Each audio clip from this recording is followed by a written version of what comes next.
Gusto kong anak kay Marichar. Ang buhay natin bilang mag-asawa ay tapos na. Ang malamig na boses ng aking asawa ay umalingaw-ngaw sa tahimik na sala. Sa tapat kong upuan. Isang hindi kilalang batang babae ang nakangiting ang mapang-asar na parang nanalo sa loto. At sa tabi naman niya, ang aking biyenan ay nakatingin sa akin ng matatalim na mata na parabang sinasabing nararapat lang ito sa akin. Ito ang sandali kung saan ang 32 taon ng aming pagsasama ay pinutol ng ilang segundong maasalita. Ngunit sa sandaling ito, walang sinuman sa kanila ang nakakaalam na sila mismo, na ngayon ay niloloko ako, ay mawawalan ng lahat at iyak sa mga susunod na buwan. Ang tiktaang orasan ay tila walang pakiramdam na tumutuno. Malalim na ang gabi at ang malamig na simoy ng hangin ay tumatagos sa mga bintana. Ang aming sala, na dapat ay payapa, ay balot ng kakaibang tensyon ngayong gabi. Nakaupo sa gitna ng sofa na parang hari ang aking asawang si Ramon. Mag-asimputo na siya ngayong taon at malapit ng magretiro sa kumpanya. Sa tabi niya ay nakaupo ang isang babaeng nasa kalagitnaan ng 30 anyos, suot ang isang pulang bestida na humahapit sa kanyang katawan. Siya si Marichar, ang kabit ng aking asawa. Bahagyan niyang hinihimas ang kanyang medyo maumbok na tiyan habang paminsan-minsan ay nagtatapon ng mapanghamak na tingin sa akin. At sa aking harapan ay nakaupo ang aking 82 taong gulang na biyenan na si Doña Pilar. Siya ang taong personal kong inalagaan at pinagsilbihan simula nang pumanaw ang aking biyenang lalaki ilang taon na ang nakalilipas. Naririnig mo ba ako? Elena, gusto kong maging ama sa huling pagkakataon. Nairitang tinapi ni Ramon ang mesa gamit ang kanyang madaliri. Nagtrabaho ako na parang kalabaw hanggang sa magretiro ako. Hayaan mo naman akong gawin ang gusto ko sa natitirang bahagi ng buhay ko. Nasa sinapupunan ni Marichar ang aking anak. 5 buwan na. Sa mga salita ni Ramon, naglabas ng malambing na boses si Marichar. Pasensya na po talaga, Mrs. Pero sabi nga ni Ramon, ang buhay kasama niyo ay parang nasa loop ng malamig na libingan. Gusto ko lang tulungan si Ramon. Isa pa, kailangan ng batang ito ng mayos na pamilya. Bagamat humihingi ngang paumanhin ang tono ni Marichar, ang kanyang mamata ay malinaw na nang iinsulto sa akin. Para bang sinasabi niyang isa akong depektibong produkto na hindi kayang magbigay ng anak. Ganun na nga, Elena. Ang nagsalita ay ang biyenan kong si Doña Pilar. Sa loob ng maraming taon, kahit sa kaunting paglalakad ay umasa siya sa aking balikat, ngunit ngayon ay tuwid ang kanyang laikot at matinis ang boses. Ang pagpapatuloy ng lahing ating angkan ang pinakamahalaga sa lahat. Nahintay akong mahigit 3 dekada ngunit hindi mo nagawa. Hindi maiwasan na mahanap si Ramon ng magbibigay ng tagapagmana sa labas. Sa katunayan, gusto ko pa siyang purihin sa kanyang ginawa. Tumango si Ramon na parang nasisiyahan sa sinabi ng kanyang ina. Tama si Mama. Sa simula pa lang, kasalanan mo na ang hindi mo pagbubuntis. Nagtiis ako ngang mahigit 3 dekada. Tama na siguro yon. Lumayas ka na sa pamamahay na ito. Siyempre, huwag kang umasa ng kahit anong sustento o hati sa ari-arian. Ikaw ang naaksaya ng oras ko. Sabay-sabay na tumingin sa akin ang 3. Galit, panghahamak, at pagmamalaki. Ang natinging iyon na makahalo ay parabang hinuhusgahan ako bilang isang kriminal. Sa loob ng 32 taon ng pagsasama, bilang isang may bahay. Ibinuhos ko ang lahat para sa pamilya.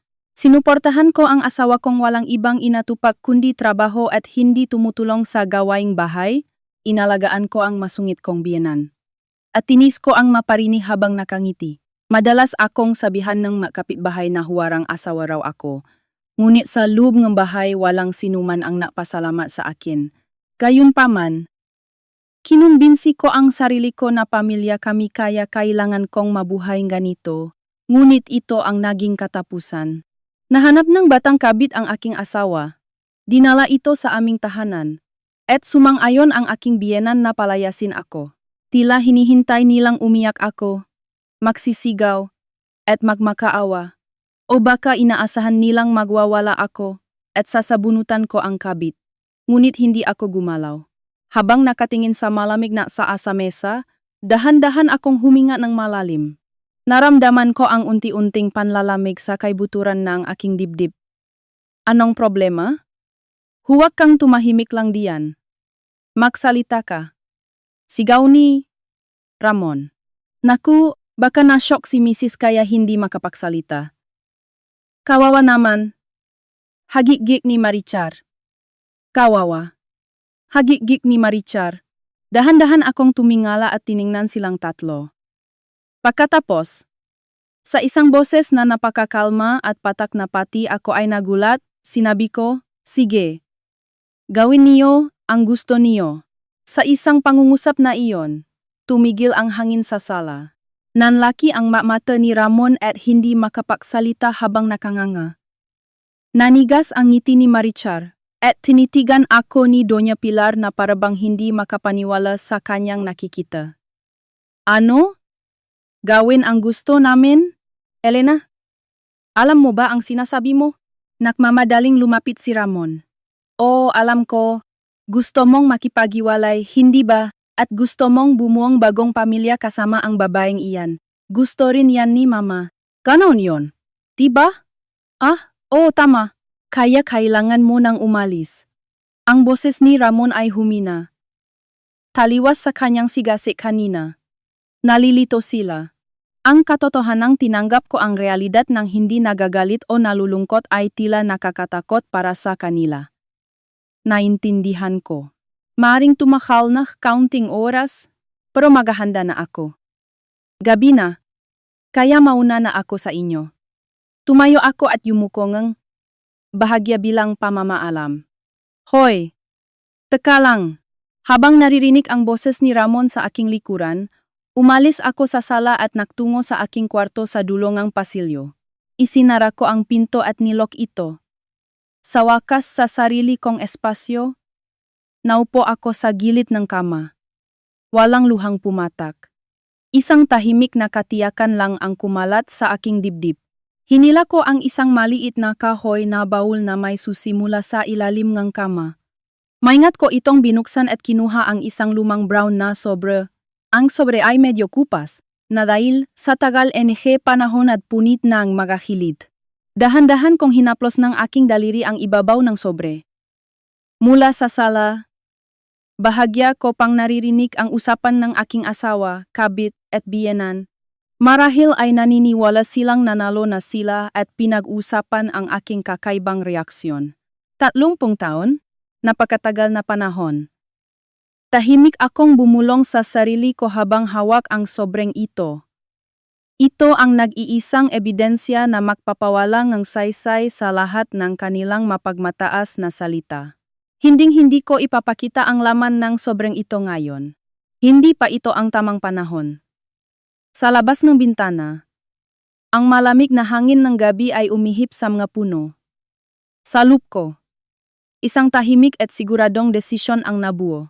Wala akong balak na manahimik na lang at magpatalo. Darating ang araw na malalaman nila kung ano ang kanilang pinaniniwalaan at kung ano ang hindi nila napapansin. Lumipas ang 3 araw mula nung gabing iyon. Tulad nung karaniwang umaga, nakatayo ako sa kusina at naghahanda ng almusal. Ang tunog ng kutsilyo na tumatama sa tataran.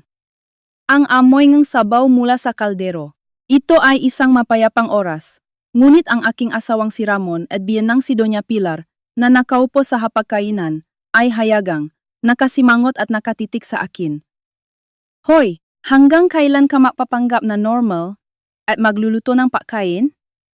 Padabo na ibinaba ni Ramon ang diaryo sa mesa. Malinaw kong sinabi noong araw na yon na tapos na tayo, hindi ba? Pinatay ko ang apoy. Nagsandong ang sabaw sa mangkok at lumingon. Oo, narinig ko. Pero ako pa rin ang may bahay dito. Heto na ang almusal, pritong isda, itlog, at sabaw. Hindi ginalaw ni Ramon ang kanyang kubiertos at tinitigan akong masama. Yang ugali mong yan ang hindi ko gusto sa iyo nun pa. Hindi ko alam kung ano ang iniisip mo. Nakakatakot kang babae. Pagkasabi nito, may kinuha si Ramon na papel mula sa kanyang bulsa at iniharap sa akin. Ito ay isang legal na dokumento para sa paghihiwalay. Bilisan mo, pirmahan mo yan. Nandiyan na si Marichar. Gusto kong putulin ang ugnayan sa iyo sa lalong madaling panahon. Iligpit mo na ang magamit mo at lumayas ka na ngayong buwan. Pinunasan ko ang aking makamay sa apron at dahan-dahang kinuha ang dokumento. May pirma na ito ni Ramon. Naintindihan ko, pero may magagamit ako sa loop ng 32 taon. Kailangan kong kaunting oras para mag-ayos. Sige, pero siguraduhin mong may papasa mo yan sa abogado ngayong linggo.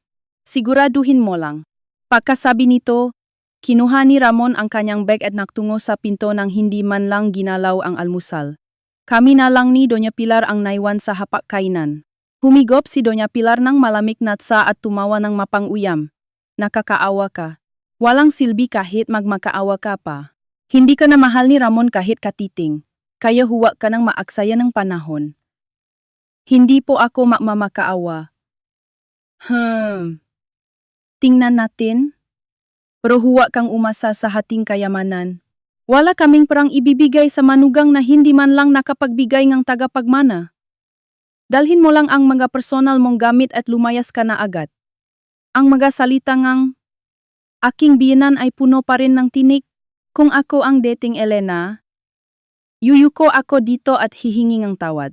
Ngunit ang Elena ngayon ay walang nararamdamang emosyon. Hindi ko kailangan ng pera niyo. Huwag kayong mag-alala. Nang tahimik akong ngumiti, sandaling natahimik ang biyenan ko, sumimangot na parang nandidiri, at bumalik sa kanyang kwarto. Sa katahimikan ng sala, tinitigan ko ang dokumentong pahihiwalay. Kung pipirmahan ko ito agad at ipapasa, mangyayari ang gusto nila. Makakasama ni Ramon ang kanyang bagong kabit, at makikita ng biyenan ko ang pinapangarap niyang apo. Ngunit tinupi ko ang papel sa kalahati at itinaho ito sa dulo ng drawer sa aking kwarto. Hindi ko pa ito pwedeng ilabas. Kabi na.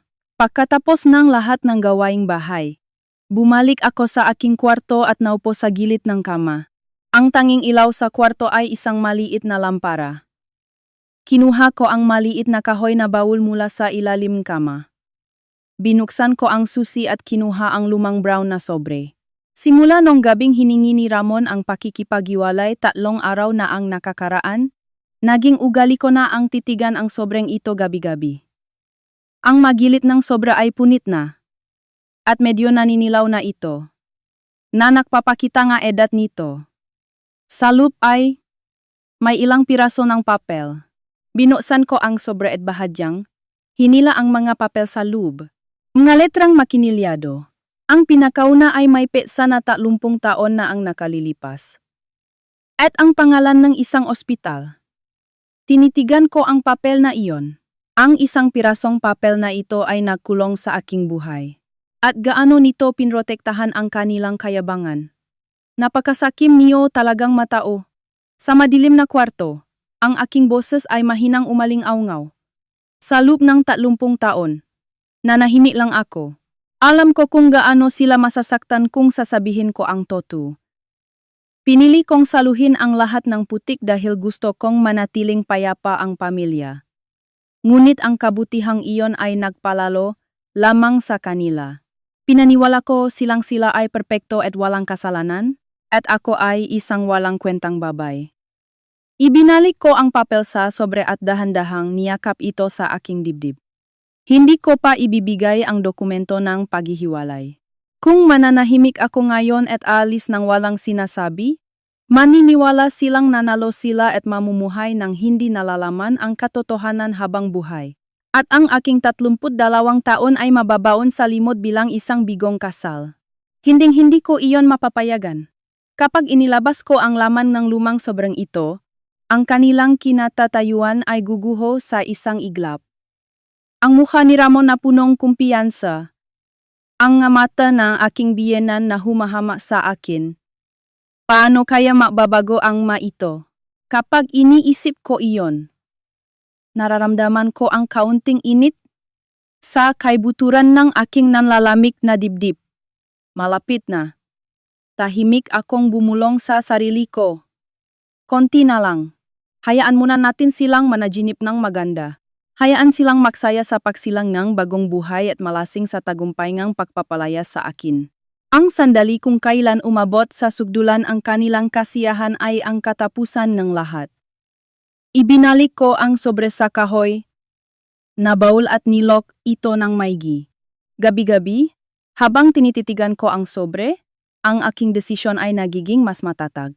Ang oras ng pag-alis ko sa bahay na ito ay ang oras na mawawala sa kanila ang lahat. Sa labas ng bintana, ang kadiliman ng gabi ay lumalalim. Mula sa pasilyo, naririnig ko ang mahihinang yabag ni Ramon. Wala siyang kaalam-alam kung gaano katakot-takot na katotohanan ang kanyang tinatayuan. At kung ano ang itinatago ko. Pinatay ko ang ilaw at tahimik na ipinikit ang aking mga mata. Bukas, magpapanggap na naman akong walang alam at patuloy na ngingiti ng mahinahon. Upang walang makahalata sa sikretong lumang sobrang ito. Makapal na ulap ang tumatakip sa kalangitan at ang malamig na hangin ay humahampas sa bintana ngayong hapon. Nakasuot akong simpleng itim na coat at nagsusuot na sapatos sa may pinto. May dala akong puting bulaklak at insenso sa isang paper bag. Saan ka pupunta? Isang malamig at matalim na boses ang narinig mula sa likuran. Paglingon ko, nakatayo si Doña Pilar sa ibaba nga hagdanan. Nakahalukip-kip at nakatingin sa akin nagamasama. Sa sementeryo po, nang tahimik akong sumagot, lalong sumimangot ang biyenan ko at bumuntong hininga. Sementeryo, nagbibiro ka ba? Hindi ka na namin manugang. Hindi mo palang naipapasa ang papel sa munisipyo pero sa totoo lang, para ka na ring ibang tao. Ayaw kong hawakan mo ang punto ng asawa ko ngayon. Anibersaryo po kasi ng kamatayan ni Don Anastasio ngayon, maikli kong sagot. At kumurap ang kilay ng biyenan ko sa inis. At ano naman kung ngayon? Matagal na panahon na yung paalaga mo kay Anastasio. Isa pa, siguro magrereklamo ka lang sa harap ng puntot niya tungkol sa kamalasan mo. Iniwan ako ng asawa ko. Tulungan mo ako, Anastasio. Nakakaawa ka. Bago pa ako makasagot sa kanyang sinabi, lumabas si Ramon mula sa sala. Ano, nandito ka pa rin? Kung alis ka, ibili mo na rin ng tsake na gusto ni Marichar. Mayos na raw ang pakiramdam niya at gusto niyang kumain ng matamis.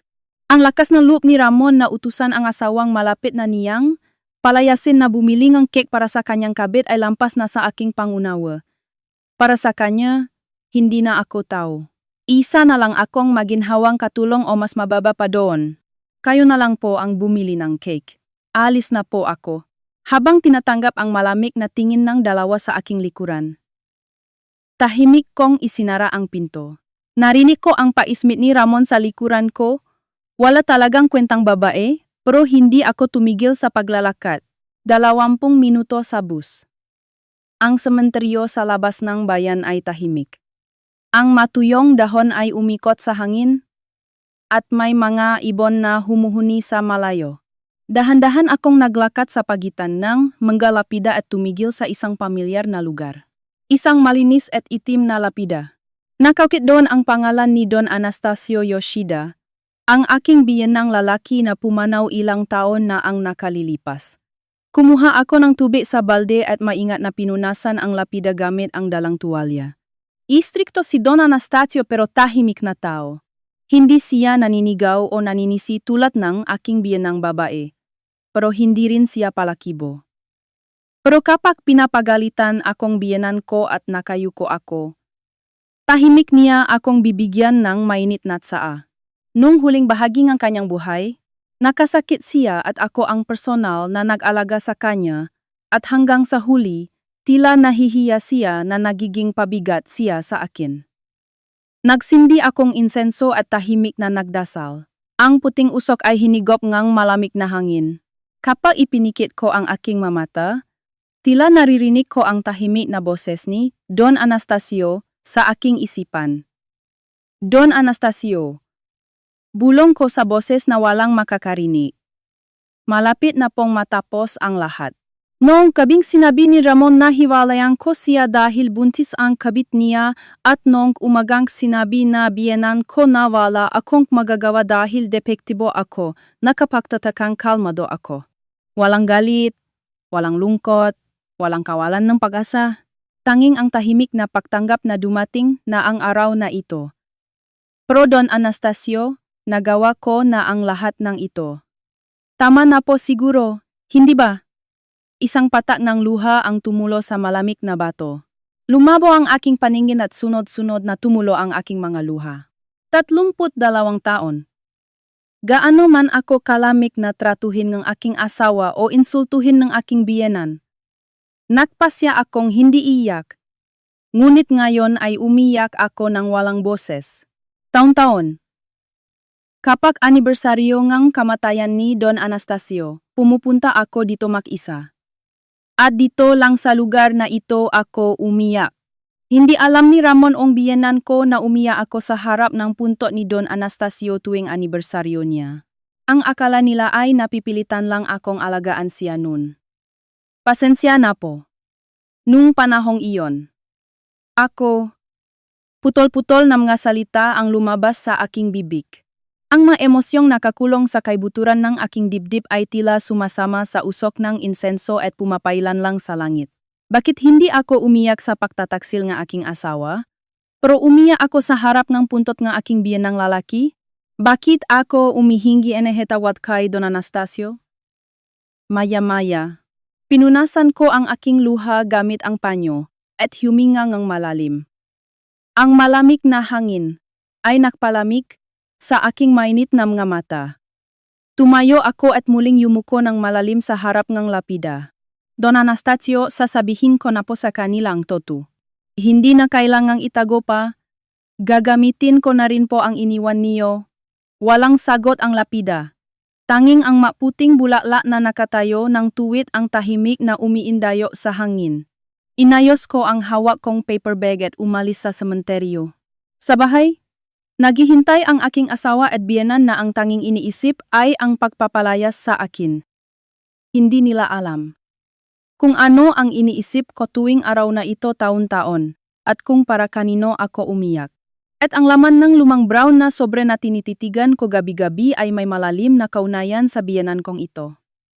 Pagtingala ko sa langit, may kaunting liwanag na tumatagos sa mga siwang ng makapal na ulap. Ang aking mahakbang ay siguradong mas magaan kaysa noong umalis akong bahay. Ang arang pabibitaw sa mabigat na dalahin na matagal ko ng pasan ay malapit na. Ang tuyong tunong ng pa-assemble ng balikbayan box ay umaling-awngaw sa tahimik na kwarto. Ilang araw na ang lumipas mula noong gabing iyon nang biglaang makipaghiwalay si Ramon. Unti-unti ko nang inaayos ang aking magamit. Sa loop nga, mahigit 3 dekadang paninirahan sa bahay na ito. Nakakagulat ang dami nga hindi ginagamit na gamit na naipon. Ngunit ang mga bagay na maituturing kong akin talaga ay kakaunti lang. Desidido akong iwan ang lahat ng damit at alahas na binili gamit ang pera ni Ramon. Ang dadalhin ko lang ay ang ilang malibro na pinahahalagahan ko bago pa ako ikasal, ilang lumang litrato, at mga personal na gamit na binili ko gamit ang sarili kong pera. Teka, anong ginagawa mo? Isang malamig at matalim na boses ang narinig mula sa likuran. Paglinggong ko. Nakatayo si Doña Pilar sa harapan ng bukas na pinto, nakahalukip-kip. Ang pagpasok sa kwarto ko nang hindi kumakatok ay isang lumang ugali na hindi na niya maalis. Nagayos po akong gamit. Sinabi ni Ramon na kailangan kong umalis ngayong buwan, kaya kung hindi ko umpisahan, hindi ako aabot. Nang tahimik akong sumagot, tiningnan ni Doña Pilar ang paligid ng kwarto na parang may hinahanap. Ang kanyang nga mata ay malinaw na naghihinala sa akin. Siguro itinatago mo sa bag mo ang mamahaling damit at alahas na binili ni Ramon. Sinasabi ko sa iyo, hindi ko papayagan ang gawaing magnanakaw. Lahat ng nandito sa bahay ay pag-ari namin. Huwag kayong mag-alala. Wala akong dadalhin kahit isang bagay na binili ni Ramon. Nasa aparador lang ang magayon. Kaya pwede niyong tingnan mamaya. Tila hindi nagustuhan ni Doña Pilar ang aking kalmadong ugali. Malakas siyang suminghal at humakbang papapasok sa kwarto. Nakmamatapang ka pa? Wala ka namang pupuntahan? Alam mo, Elena, bakit hindi mo na lang tanggapin ang katotohanan? Tumingin sa akin si Doña Pilar na parang isang kaawa-awang nilalang. Inaamin ko na naksikap ka sa loob ng 32 taon. Pero ang totoo, hindi mo nagampanan ang iyong tungkulin bilang isang babae. Sigurado akong matagal na sanang gusto ni Ramon na palayasin ka. Dapat kang magpasalamat kay Ramon dahil naktiis siyang ganito katagal. Hindi ko itinigil ang paglalagay ng malumang libro sa kahon. Magpasalamat? Oh, si Marichar ay bata, masunurin, at talagang kaibig-ibig na babae. Higit sa lahat, dala niya sa kanyang sinapupunan ang tagapagmanang ating angkan. Ibang-iba sayo. Bukod pa ron. Nag-alala siya sa kalusugan ko araw-araw. Hindi siya katulad mo na gumagawang gawaing bahay na may madilim na mukha. Ang masalita ni Doña Pilar ay parang mapatalim na pinili para saktan ako. Ngunit wala kahit katiting na sakit sa aking puso. Kung mabait nga ba talagang babae si Marichar o hindi, wala akong pakialam doon. Alam kong ginagamit lang ni Doña Pilar si Maricar para saktan ako. Mabuti naman kung ganon, siguradong panatak na ang loob niyo. Nang sumagot ako sa isang patak na boses na walang emosyon, padabok na binuksan ni Doña Pilar ang drawer ng aking mesa. Teka, ano to? Puro basura lang ang itinatago mo. Hindi ko pinihilan si Doña Pilar sa pagaluhog sa aking magagamit. Ngunit nang akmang kukunin niya ang maliit na kahoy na baw sa dulo ng drawer. Kusang gumalaw ang aking kamay. Huwag niyo pong galawin yan. Tahimik ngunit may puwersa kong inagaw ang baul mula sa kanyang kamay. Ito ang baul na naglalaman ng lumang brown, na sobra na tinititigan ko gabi-gabi. Bala kong ilabas ang sobre mula sa baul at ilipat sa aking hand carry bag para sa pag-impake. Nagulat si Doña Pilar sa biglang pag-agaw ko at sumimangot sa inis. Sa sandaling binuksan ko ang takip ng baul at kinuha ang naninilaw na lumang sobra para ilagay sa bag. Nahagip ng matatalim na mata ni Doña Pilar ang lumang sobra. Isang hindi natural na pahinto ang nangyari kay Doña Pilar. Ang kanyang bibig na kanina lang ay nanghahama sa akin ay bahagyang nanginginig. Ikaw yan ay. Namamaos ang boses ni Doña Pilar. Tinitigan ko ang sobra sa aking kamay. At pagkatapos, ay dahan-dahang inilipat ang aking tingin kay Doña Pilar. Nasa akin pa rin ito. Sa maikling nga salitang iyon, may halong malinaw na takot. Wala akong sinabi. Tahimik ko lang siyang tinitigan ng malamig, hindi totoo yan. 30 taon na ang nakalilipas yan. Sinabi mo sa akin noon na itinapon mo na yan. Bakit nasayo pa rin ang ganyang bagay? Nakita ko ang pagkawalangang kulay sa mukha ni Doña Pilar. Ang kanyang mapagmataas na ugali kanina ay naglaho na parang bula, at napalitan ng matinding takot na parang nakakita ng multo mula sa nakaraan. Ang kanyang tingin ay nakapako sa sobre na nasa aking kamay. Mabilis ang kanyang pahinga at ang kanyang makahawa na kamay ay bahagyang nanginginig. Maingat kong tinupi ang sobre at dahan-dahang itinago sa panloop na bulsa ng aking bag. Ang tunong ng pagsarang ng zipper ay nakakatakot na umaling-aungaw sa tahimik na kwarto. Doña Pilar, tinawag ko siya sa pinakamahinahong boses na nagamit ko. Ano? Ano yon? Umatras si Doña Pilar at kumapit sa hambangang pinto na parang tumatakas. Mahalaga po ito kaya hindi ko pwedeng itapon. Sa isang pangungusap na iyon, tuluyang nawalan ng imik si Doña Pilar. Ibinalibag niya ang kanyang bibig, ngunit walang lumabas na boses, at tumakbo palabas ng aking kwarto na parang tumatakas. Naririnig ko ang kanyang mayabak na papalayo sa pasilyo. Naiwan akong maisa sa kwarto at humingangang malalim. Alam ni Doña Pilar kung ano ang nasa loob ng sobrang ito, at kung ano ang mangyayari sa kanila kapag nalaman ito ng publiko. 30 taon na ang nakalilipas, nung nalaman ko ang laman ng sobrang ito, nagmakaawa sa akin si Doña Pilar habang umiyak. At may isang pangako kaming ginawa. Tinupad ko ang pangakong iyon at nanahimik hanggang ngayon. Ngunit tapos na ang oras ng pangakong iyon. Ang namumutlang mukha ni Doña Pilar. Ito ang muhangang isang taong naniniwalang nasa ligtas siyang lugar, ngunit napagtanto na ang yelong tinatayuan niya ay nabibiya na. Bumalik ako sa balikbayan box at ipinagpatuloy ang pag-iimpake. Habang lalo nila akong ginigipit, lalo nilang hinihigpitan ang sarili nilang leg. Hindi pa nagsisimula ang tunay na impyerno. Isang hapon ng katapusan ng linggo. Ang aming sala na karaniwang tahimik ay napuno ng malalakas na tawanan. Tinipon ni Ramon ang kanyang magkamaanak sa aming bahay. Ang pamilyang kapatid ni Ramon na si Ferdy na nakatira sa malapit, at 3 madaldal na tita. Sa mesa ay may nakahilarang mamahaling pagkain tulad ng lechon, pancit, at iba't ibang ulam. Sa tabi ni Ramon na nakaupo sa gitna na parang hari, nakadikit si Marichar na kanyang kabit. At si Doña Pilar ay nakangiti ngang abot tainga na hindi ko pa nakikita nun. Ang takot na mukha niya, nung nakita niya, ang lumang sobre sa kwarto ko ilang araw na ang nakakaraan ay tuluyang naglaho. Mula nung pangyayaring iyon, iniwasan na ni Doña Pilar na tumingin sa akin. Ngunit ngayon, marahil dahil maraming kamag-anak na kakampi niya ang nanonood, sobra siyang nagmamatapang.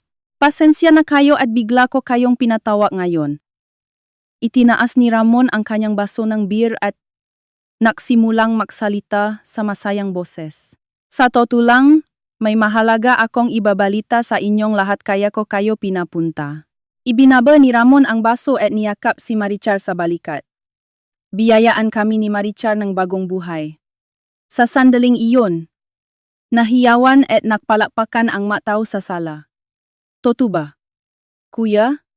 Nakakatuwa naman. Malakas na pumalakpak ang kapatid niyang si Ferdy. Opo, 5 buwan na po, nahihiyang sabi ni Marichar habang nakahawa sa kanyang bahagyang maumbo na tiyan. Sabay-sabay na tumayo ang mga tita at pinalibutan si Marichar. Naku, talagang nakakatuwa. Magiging tatay ka na bago ka senior citizen, Ramon. Ang galing mo talaga. Marichar, kumusta naman ang paglilihi mo? May gusto ka bang kainin? Lahat ay pinupuri si Marichar na parang isang diyosa. Buong pagmamalaking humarap si Doña Pilar sa mga tita at nagsabi, kaya nga, sa wakas, makakaroon na talaga ng tagapamana ang ating angkan. Ang boses ni Doña Pilar ay umalingaw ng malakas sa sala. Mahigit 3 dekada, napakahaba at mahirap na panahon. Araw-araw akong naalala na baka matapos ang ating lahi sa henerasyon ko, at nahihiya ako sa ating mga ninuno. Pero iniligtas ako ni Marichar. Ang batang ito ang pag-asa ng ating pamilya. Tumango ang makamaanak na parang sumasang-ayon sa sinabi ni Doña Pilar. Malayo ako sa masayang umpukan na iyon, tahimik akong nahahanda ng kape sa sulok ng kusina. Ang tunog ng pagbuhos ng mainit na tubig sa tasa ay natatabunan ng tawanan. Sa bahay na ito ngayon, tila walang nakakapansin sa aking presensya. Para akong naging multo. Inilagay ko ang mata sa satray at dahan-dahang naglakad patungo sa sala. Heto na po ang mainit na kape. Nang tahimik akong magsalita, biglang tumahimik ang sala. Ang hiyawan kanina ay tumigil, at ang mga kamag-anak ay o parang nakakitang marumi. Ako, ang legal na asawa ni Ramon, ay nagsaservang kape na parang katulong sa handaan para ipagdiwang ang pagbubuntis ng kabit ng aking asawa. Alam ng lahat kung gaano ka-abnormal at kalupit ang tanawing ito. Ngunit sumimangot si Ramon at malamig na nagsabi, ilagay mo na lang diyan. Ikaw talaga, huwag ka nang magpaikot-ikot diyan. Nakakaabala ka. Sinasadya ni Ramon na sigawan ako sa harap ng makamaanak. Malapit ka nang umalis sa bahay na ito, kaya bumalik ka na sa kwarto mo at magimpake. Sa sinabi ni Ramon, naririnig ko ang bulungan ng matita. Ay, nandito pa pala siya. Ang kapal din ng mukha niyang magpakita dito. No, 30 taon siyang nandito pero hindi naman nakaanak. Nakakahiya talaga. Sinasadya nilang lakasan ang boses nila para marinig ko. Ang hindi mabilang na matatalim na tingin na may halong awa ay tumutusok sa akin. Pagkatapos, ngumiti si Marichar nga mapang-asar at sinabing, Mrs. Salamat sa paghahandang kape. Pero mula ngayon, ako na ang tatayo sa kusinang ito. Hindi niyo na kailangang magpagot sa gawaing bahay. Tumango si Ramon bilang pagsang-ayon sa sinabi niya. Tama. Sa susunod na buwan, dito natitira si Marichar. Kailangan nating iparenovate ang bahay bago ipanganak ang bata. Maganda siguro ang kwarto sa itaas para sa bata dahil maliwanag dun. Yung kwartong ginagamit mo ngayon, tutal alis ka na rin naman agad, okay lang naman siguro, di ba? Tatawag ako agad ng contractor para palitan ng maliwanag na wallpaper. Masayang ikinuwento ni Ramon sa makamaana ang plano niyang. Agawin ang aking kwarto at gawing kwarto ng bagong pamilya. Wala akong sinabing kahit ano at tahimik na niyakap ang basyong tray sa aking dibdib. Sige po, mauna na ako. Yumuko ako mang bahagya at tumalikod. At muli kong narinig ang masayang tawanan ni Ramon at Marichar sa aking likuran. Ramon! May naisip ka na bang pangalan? Kung lalaki, iniisip kong kunin ang isang letra sa pangalan ko. Ang ganda naman ng pangalang yan.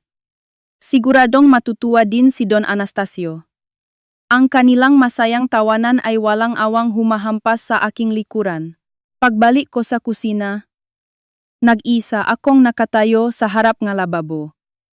Ang abnormal na kasiyahan sa sala at ang malamig na katahimikan sa kusina. Isang pader lang ang pagitan pero parang langit at lupa ang pagkakaiba. Ang malawakang pag-anunsyo ng pagbubuntis sa makamagana, ang paghahanda para sa muling pag-aasawa, at ang ganap na pagtanggi at pag-alis sa aking presensya. Kung may makakakitang sitwasyong ito ngayon, siguradong iisipin nilang talo na ako. Nakuha na ang ibang babae, ang pusong asawa ko. Malugot na tinatanggap ng biyenan ko ang bagong manugang. Buong pusong binabati ng kamag-anak ang pagsilang ng bagong buhay. Ako ay isang kaawa-awang matandang babae na walang kalaban-laban na pinalayas sa bahay pagkatapos agawan ng pwesto. Ganun ang iniisip ng lahat. Maging ako ay muntik ng maniwala na talo na ako. Ngunit habang dahan-dahang hinahaplos ang malamig na gilid ng lababo, huminga ako ng napakatahimik na walang makakarinig. Magdiwang kayo hanggat kaya niyo pa. Bulong ko ng walang boses, naniniwala silang sila ang panalo ngayon. Walang makakapigil sa kanilang kaligayahan. Sigurado silang nakuha na nila ang magandang kinabukasan. Kaya hindi nila napapansin na may malaking bitak na sa kanilang tinatayuan. Ilang araw pagkatapos nito, sasamahan ni Ramon si Marichar sa ospital. Upang makita ng sarili niyang mata ang paglaki ng bagong buhay. At dun, haharapin niya ang isang malupit na katotohanan na magpapabaliktad sa kanyang buhay. Ang kastilyong buhangin na itinayo nila sa ibabaw ng sakripisyo ng iba ay malapit ng gumuho ng may malakas na ingay. Hihintayin ko lang dito ng tahimik ang sandali ng pagguho. Sa labas ng bintana, unti-unting dumidilim ang kalangitan ngayong hapon. Ang malamig na hangin ay nagpapaikot sa mga tuyong dahon sa hardin. Ang katapusan ng kanilang hangal at nakakatawang kasiyahan ay malapit na. Ang amoy nga alkohol at ang tahimik na tunog nga medikal na kagamitan. Ilang linggo matapos ang kasiyahan kasama ang makamaanak, nasa OBGYN department ang pinakamalaking ospital sa lungsod si Ramon at Marichar. Mayos ang lahat. Malakas din ang tibok ng puso. Sabi ngang matandang doktor habang nakatingin sa monitor ngang ultrasound. Isang malabong itim at puting imahe ang makikita sa screen. At ang regular na tunog ng tibok ng puso ay umaalinggaw-naw sa kwarto. Salamat po, Dok. Nakangiting sabi ni Marichar sa malambing na boses habang nakahiga sa kama. Sa tabi niya, nakaupo si Ramon sa isang silya. Nakataas ang nusa pagmamalaki. Sa edad na 60, makakaroon siyang sariling anak. Habang minamaliit ang nga batang mag-asawa sa waiting room, nalunod si Ramon sa pakiramdam ng superioridad na para bang napatunayan ang kanyang pagkalalaki. Siya ay isang piniling tao. Nakatakas siya sa miserableng buhay kasama ang kanyang dating asawa na hindi kayang magbigay ng anak at sa wakas ay nakuha na niya ang perpektong buhay. Sige po, sir, doon po muna kayo sa upuan. Mrs., magbihis na po kayo at sumunod na lang. Sa utos ng nurse, naupo si Ramon sa silya sa harap ng mesang doktor. Maya-maya, naupo rin si Marichar sa tabi niya pagkatapos mag-ayos ng damit. Dok, talaga bang maayos ang lahat? Ah, gusto ko nang mahawakan ang batang ito. Nang masayang magsalita si Ramon, bahagyang kumunot ang nueng doktor habang nakatingin pa rin sa screen ng computer. Oh, maayos ang sanggol sa sinapupunan. Pero may gusto lang akong kumpirmahin. Inalis ng doktor ang kanyang tingin sa screen at tumingin ng diretso sa mukha ni Ramon. Hindi napansin ni Ramon na ang tonong boses ng doktor ay nagbago mula sa pagiging mahinahon tungo sa pagiging formal at malamig para kumpirmahin lang sumailalim na po kayo sa fertility test noon, hindi ba? Sabik lang tanong, sandaling natihilan si Ramon. Ah, oh, sumailalim nga ako. Pero 30 taon na ang nakalilipas yon. Bahagyang tumawa si Ramon habang sumasagot. Hindi kasi kami magkaanak ng dati kong asawa kahit anong tagal na. Kaya para makasigurado, nagpa-check din ako. Pero sa huli, sa kanya pala ang problema. Nakakagulat na nasa sistema pa rin ang rekot noong 30 taon na ang nakalilipas. Nang sumagot si Ramon ng may kumpiyansa. Binuksan nege doktor ang isang lumang file nang hindi nagbabago ang ekspresyon. Pinasama ng ospital na ito ang lahat ng nakaraang rekod ng mga kalapit na ospital ilang taon na ang nakalilipas. Ang resulta ng test na ginawa niyo sa Urology Department 30 taon na ang nakalilipas ay nasa data pa rin. Ah, ganun ba? Iba talaga ang malalaking ospital. May problema ba doon? Nang magtanong si Ramon na mayabang pa ring nakangiti, sinabi ngang doktor sa malamig na boses. Ang resulta ng test niyo, sir, ay nagsasabing ang natural na pagbubuntis ay napakahirap. Iyan ang diagnosis. Tumigil ang hangin sa loob ng kwarto. Ang ngiting nakadikit sa mukha ni Ramon ay nanigas sa ganoong porma. Ang bilang ng sperm ay napakababa at ang motility ay lubhang mahina. May malinaw na resulta 30 taon na ang nakalilipas na ang natural na pagbubuntis ay halos impossible. Ang masalitang doktor ay lumuso sa tainga ni Ramon.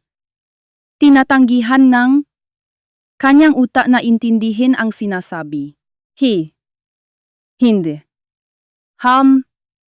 Dok, baka nakakamali lang kayo.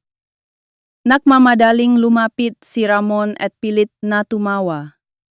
Kasi, tingnan niyo, may anak ako sa sinapupunan ni Marichar ngayon. Nakita niyo namang gumagalaw sa ultrasound kanina. Di ba? Mahirap ang natural na pagbubuntis. Kalokohan iyan. Ang boses ni Ramon ay unti-unting humina, hindi tumatawa ang doktor. Tahimik lang siya at nakatingin kay Ramon ng may malamig at makatotohanang mamata. Ito ang tingin ng isang medical na eksperto na nagsasabing walang mali sa resulta ng test. Hindi totoo yan. Kung ganun, kaninong anak to? Dahan-dahang lumingon si Ramon at tiningnan si Marichar na nakaupo sa tabi niya. Hoy, anong ibig sabihin nito? Anak ko ang nasa tiyan mo. Diba? Walang sinabi si Marichar. Ang kanyang makamay na nakapatong sa kanyang kandungan ay namumutla at nangingini ng malakas. Ang kanyang mamata ay lumilipat sa kawalan. At ang kanyang mukha ay maputla.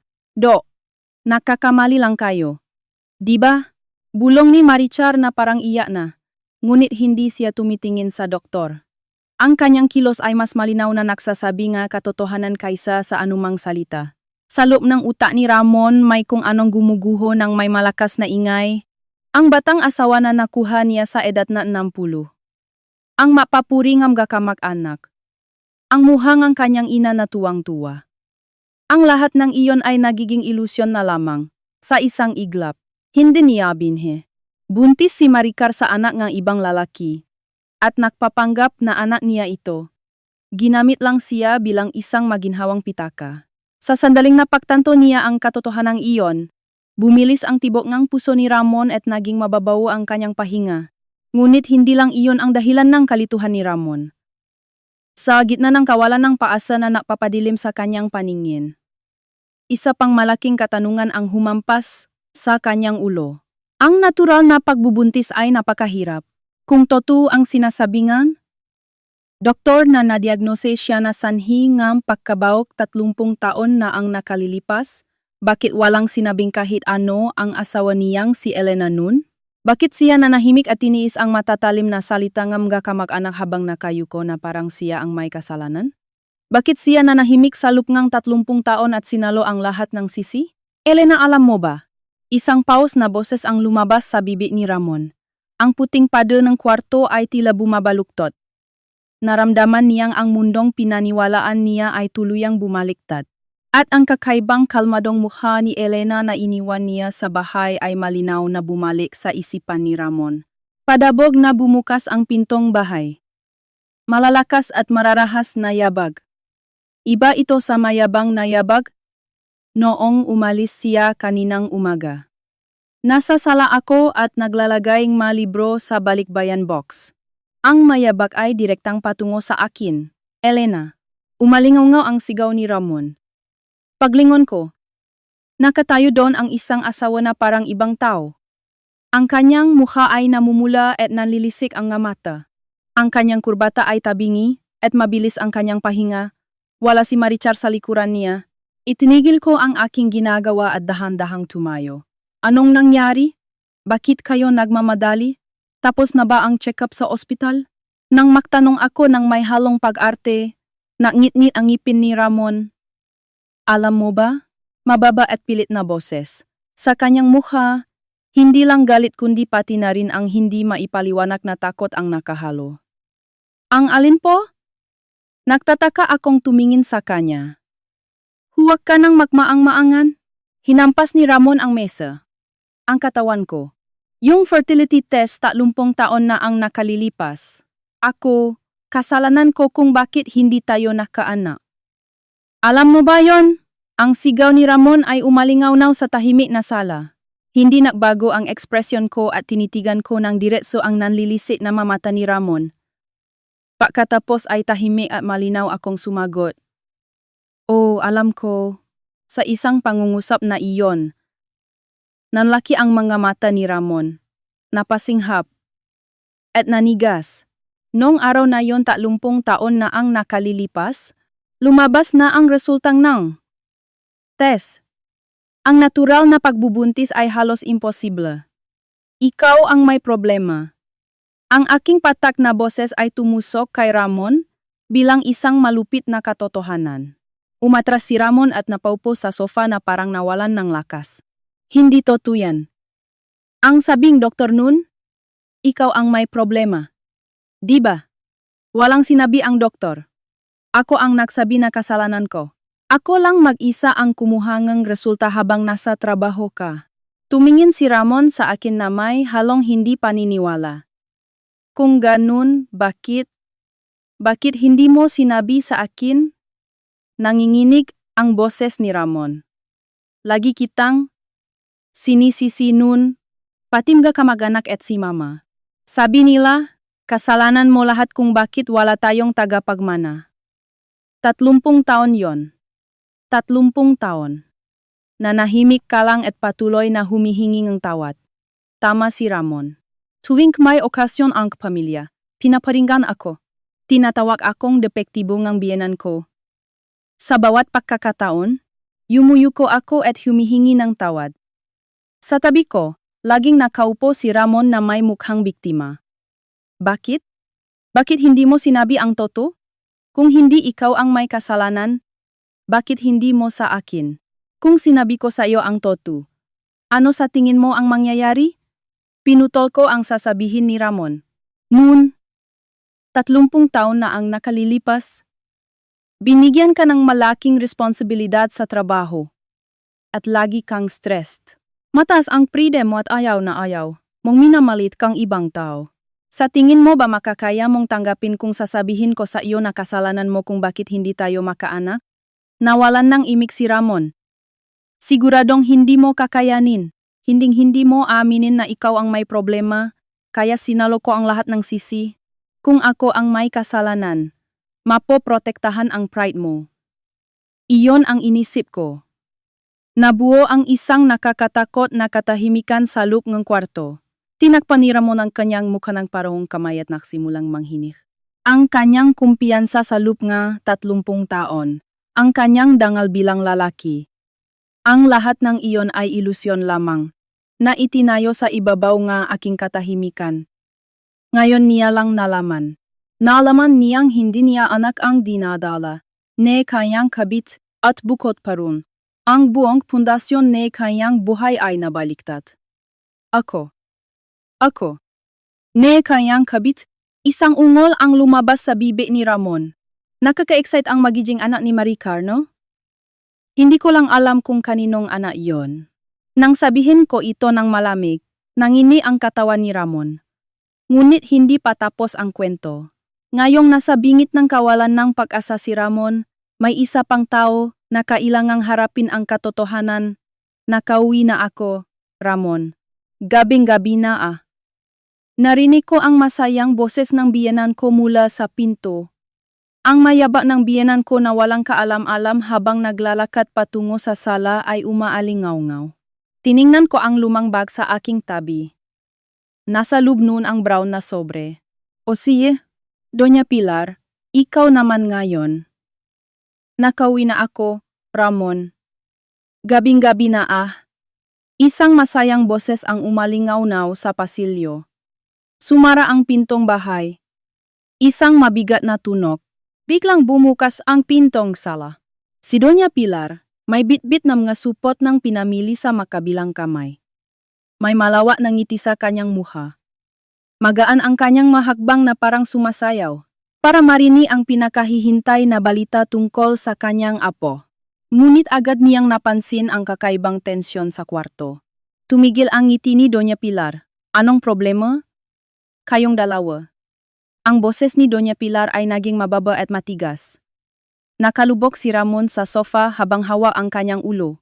Hindi siya gumagalaw na parang nawalan ng kaluluwa. Nakatayo ako ng tahimik sa harap niya. Tinitigan ako ni Doña Pilar ng may paghihinala. Anong ginawa mo kay Ramon? Tumili si Doña Pilar sa matinis na boses. Nasaan ang mahal nating si Maricar? Galing kayo sa ospital? Di ba? Ligtas ba ang sanggol? Mayos ba? Sunod-sunod na tanong ni Doña Pilar. Makikita ang kanyang pagmamadali na mapanata ang loop. Dahan-dahang iniangat ni Ramon ang kanyang mabigat na mukha. Ang kanyang mata ay namumula at may luha. Ang kanyang mukha ay kulay lupa at walang buhay. Mama! Isang paus at mahinang boses ang lumabas sa bibig ni Ramon. Hindi akin ang batang yon. Huminga ng malalim si Doña Pilar at nanlaki ang mata. Ano? Anong sinasabi mo? Dumulas ang nga supot ng pinamili mula sa kanyang nga kamay. Isang mapurol na tunok ang umalingaw-ngaw sa sahig. Ang magulay at prutas ay lumabas sa supot at gumulong sa sahig. Anak ng ibang lalaki ang dinadala ni Maricar. Marahas na tinakpan ni Ramon ang kanyang mukhang parehong kamay. Niloko niya ako na anak ko daw yon. Ang desperadong sigaw ni Ramon ay yumanig sa buong kwarto. Hindi totoo yan. Imposible yan. Paulit-ulit na umiling si Doña Pilar. Anak mo yon, di ba? Siya ang magiging tagapagmana nga ating angkan. Sa mga salita ni Doña Pilar na hindi matanggap ang katotohanan. Malika. Biglang tumayo si Ramon at hinampas ang mesa. Sa malakas na tunok, napatalon si Doña Pilar sa takot. Hindi ako pwedeng makaanak. Ang boses ni Ramon ay nanginginig sa awa. Nasa ospital pa rin ang resulta ng test nung 30 taon na ang nakalilipas. Ang sabi, ang natural na pagbubuntis ay halos imposible. Malinaw nilang sinabi yon. Ako ang may kasalanan sa lahat. Ito ay isang mabigat na pag-amin ng isang asawang nawalan ng pag-asa. Mabilis na nawala ang kulay sa mukha ni Doña Pilar. Namutla siya at nagbukas sara ang bibig na parang isda. Nawalang lakas ang kanyang matuhod at napaupo siya sa sahig. Ah, hindi. Isang mahinang ungol ang lumabas sa bibig ni Doña Pilar. Tahimik kong tinitigan si Doña Pilar. Nasa harapan ko ang kaawa-awang mag-ina. Dahan-dahan at mahinahon akong nagsalita. Doña Pilar, ang aking patak at malamig na boses ay umalingaw-ngaw sa kwarto. Bakit ganyan kayo makapag-react? Nanigas ang katawan ni Doña Pilar, at tumingala sa akin. Hindi na kayo dapat magulat. Alam niyo na 30 taon na ang nakalilipas, di ba? Sa mga salitang iyon, biglang tumingala si Ramon. Hoy, Elena, anong ibig sabihin nito? Isang muhangang hindi paniniwala ang ipinakita ni Ramon. Alam ni Mama? Anong ibig mong sabihin? Hindi ko inalis ang tingin ko kay Doña Pilar. Nanginginig si Doña Pilar habang nakaupo sa sahig. Tama na. Nakmamakaawang sabi ni Doña Pilar sa akin na parang iyak na. Huwag mong sabihin, parang awa mo na. Manahimik ka. 30 taon na ang nakalilipas yon. Malamig kong binaliwala ang pagmamakaawa ni Doña Pilar. Nung araw na lumabas ang resulta ng test, hindi ako nag-isa. Nanlaki ang mamata ni Ramon at napasinghap. Kasama ko si Doña Pilar sa ospital. Ang matalim na tingin ni Ramon ay tumusok sa kanyang ina. Sabay naming narinig ang paliwanag ng doktor na si Ramon ang may problema. Tinakpan ni Doña Pilar ang kanyang tainga ng parehong kamay at ipinikit ng mariin ang kanyang mata. Pauwi galing sa ospital. Sa madilim na lobby ng ospital na walang tao. Lumuhod sa akin si Doña Pilar habang umiyak. Nagsimulang manginig ang balikat ni Ramon. Hinawakan niya ang kamay ko at nagmakaawa habang umiyak. Parang awa mo na. Huwag na huwag mong sasabihin kay Ramon. Mataas talaga ang pride ng batang to. Kapag nalaman niyang siya ang may kasalanan, masisira ang loob niya. Isekreto mo rin to kay Anastasio. Akuin mo na lang na ikaw ang may kasalanan kung bakit wala tayong tagapagmana. Tahimik ang sala, tanging ang tunog ng orasan ang naririnig. Ang boses ko lang ang malamig at malinaw na umaalingaw-ngaw. Tahimik kong tinanggap ang hindi makatarungang pakiusap na iyon. Para maprotektahan ang kapayapaan ng pamilya. Para hindi masaktan ang mahal kong asawa. Pero iba si Doña Pilar. Humakbang ako palapit kay Doña Pilar at tinitigan siya ng malamig. Alam mo ang totoo. Pero sa loob ng 30 taon, araw-araw mo akong sinisisi. Hiniya mo ako sa harap mga kamaana at tinawag na depektibo. Para maprotektahan ang paborito mong anak mula sa mata ng publiko, ginawa mo akong kontrabida at sakripisyo. Nagpatuloy ka sa pag-arte bilang isang kaawa-awang ina na naghahangat ng apo.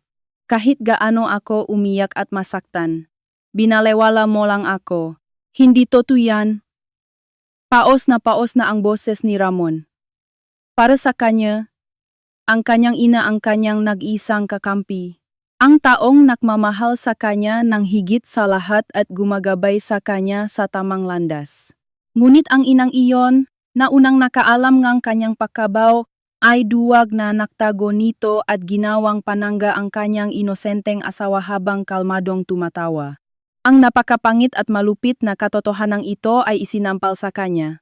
Mama, ikaw. Nanginginit na itinuro ni Ramon si Doña Pilar na nakaupo sa sahig. Alam mo ang lahat at nakipagsabuatan ka para apihin si Elena? Tinakpan ni Doña Pilar ang kanyang muha at umiyak ng malakas na parang bata. Patawarin mo ako, Ramon. Patawarin mo talaga ako. Gusto lang kitang protektahan. Ang makaawa-awa, pangit, at makasariling masalita ay nahuhulog sa sahig. Sino ang naktago ng katotohanan? Sino ang pinakamalupit na sinungaling? Ang 30 taong buhay ni Ramon ay gumuho ng tuluyan at hindi na maayos pa. Ang nakakatakot at makasariling pagtataksil ng inang pinakakatiwalaan niya. At ang hindi na mababawing malupit na pagtrato sa kanyang asawa. Dumula siya mula sa sofa at nawalan ng lakas. Napaluhod siya sa sahig, nakatukod ang makamay. Wala siyang masabi. Basta na lang siya nanginginig at nagsimulang umiyak. Tinitigan ko ng malamig ang 2 taong nakalugmok sa sahig. Wala kahit kachiting naawa sa aking puso. Ito ang realidad na pinili nila. Ito ang nararapat na parusa sa kanilang kayabanga. Ngunit hindi patapos ang aking paghihigante. Mayroon pang pinakamalaking sikreto na natitira. Ang laman ngang lumang brown na sobre. Ang tunay na katotohanan na iniwan ng yumaong si Don Anastasio. Don Anastasio, May isa pa po akong sasabihin sa inyo. Na-react si Doña Pilar sa aking malamig na boses. Kayo lang po ang nagakalang na itago niyo ito. Dahan-dahan kong inabot ang aking hand carry bag. Ang bagay na maingat na itinago sa loob ngang 30 taon. Dumating na ang oras para buksan ito sa harap nila. Dahan-dahan kong kinuha ang lumang brown na sobra mula sa aking bag. Punit na ang magilid at naninilaw na ito dahil sa kalumaan. Nang makita iyon, sumigaw ngang maikli si Doña Pilar na nakalugmok sa sahig. Gumapang si Doña Pilar at naktangkang kumapit sa aking paanan. Para siyang sinapian ngang masamang espiritu sa kanyang desperasyon. Ngunit dahil sa takot, nawalan ng lakas ang kanyang katawan. Bago pa niya ako maabot, bumaksak siya sa sahig. Hindi niya alintana na nadudumihan ang kanyang mamahaling damit habang nanginginig. Ang mayabang na anyo niya kanina habang nakangiti sa harap ng mga kamaana ay wala na. Iniangat ni Ramon ang kanyang mukha na punong luha at sipon at tinitigan ang sobra sa aking kamay ng may pagtataka. Ano yan? Anong laman niyan? Paos na tanong ni Ramon. Wala na siyang lakas para lumaban. Nga pamana po ni Don Anastasio. Ang aking tahimik na boses ay nahulo sa kwarto. Pamana ni Papa. Tulalang bulong ni Ramon. Ang magamit ni Papa. Di ba inayos na ni Mama ang lahat pagkatapos ng libing ilang taon na ang nakalilipas? Hindi totoo yan. Itinapon ko na ang lahat. Sigaw ni Doña Pilar habang nakadukdo ang mukha sa sahig. Lahat ng gamit sa kwarto ni Anastasio ay pinagsama-sama ko at itinapon sa basura. Wala nang natirang diary o sulat. Imposibleng may natira pa. Itinapon niyo po ang lahat ng nakita niyo, Doña Pilar. Malamig kong tinitigan si Doña Pilar. Desperado kayong nahanap at nagtapon ng magabagay na hindi pabor sa inyo. Nakakatawa ang pagmamadali niyo nun. Napatalon si Doña Pilar sa gulat. Pero alam ni Don Anastasio. Dahan-dahan kong binuksan ang sobre. Alam ni Don Anastasio na sisirain niyo ang nga ebidensya. Na ibabaon niyo sa limot ang katotohanang iniwan niya. Kinuha ko ang ilang gamit mula sa loop at tahimik na inilera sa mesa sa sala. Isang maliit na lumang notebook na may itim na pabalat, isang nakatuping sulat, isang maliit na cassette tape, at ang notebook na ginamit ko para sa daily care record ni Don Anastasio. Kaya ilang araw bago siya mamatay? Palihim akong tinawa ni Don Anastasio sa kanyang kwarto sa ospital. Tinitigan ko ng diretso sa mata si Ramon. Sabi niya, huwa na huwa kong hahayaang makita ito ni Doña Pilar. Nakapah namatay siya, balang araw, ay magiging panangga ko ito. Ibinilin niya ito ng direkta sa aking makamay. Bago pa man mahanap si Doña Pilar. Pabalik-balik ang tingin ni Ramon sa magamit sa mesa at sa aking mukha. Para protektahan ako ni Papa, umiling si Ramon na parang hindi makapaniwala. Anong ibig sabihin nito? Anong alam ni Papa? Wala namang kinalaman si Papa sa problema nating mag-asawa, di ba? Ramon, huwa kang makinig sa kanya? Sigaw ni Doña Pilar habang nakatinggala mula sa sahig. Balih ang babaeng yan. Gumagawa siyang kwento para siraan tayo. Siguradong pagka ang mga yan. Ang mukha ni Doña Pilar ay pangit na dahil sa takot. Iyon ang tunay niyang pagkatao na nagtatago sa likod ng maskara ng huwarang pamilya. Binaliwala ko si Doña Pilar at kinuha ang maliit na itim na notebook sa mesa. Napakatahimik na tao ni Don Anastasio, no? Nagsalita ako kay Ramon habang dahan-dahang hinihimas ang pabalat. Hindi siya sumisigaw tulad ng iyong ina, at hindi rin siya nagagalit sa pamilya tulad mo. Lagi lang siyang tahimik na umiinom ng tsaa sa sulok ng kwarto. Hindi siya palakibo at laging nakangiti. Walang masabi si Ramon at nakikinig lang sa akin.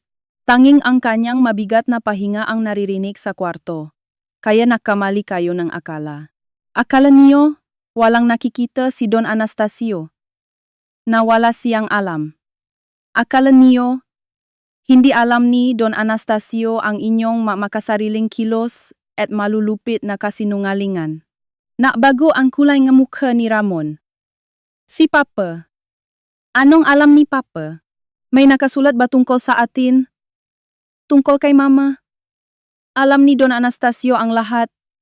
Malinaw kong sinabi, ang nangyari sa ospital 30 taon na ang nakalilipas, kung paano ako tratuhin sa bahay na ito araw-araw, at kung anong malulupit na salita ang sinasabi mo sa akin. Impossible yan. Hinawakan ni Ramon ang kanyang ulo ng parehong kamay.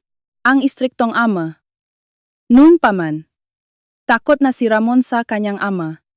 Akala niya, naniniwala ang kanyang ama na isa siyang mabuting anak. Kung alam ng kanyang ama ang kanyang hangal na katotohanan at ang malupit na pagtrato niya sa kanyang asawa, para kay Ramon, nangangahulugan itong ganap na pagkatalo bilang isang tao na mas nakakatakot pa sa kahihiyan, sa lipunan.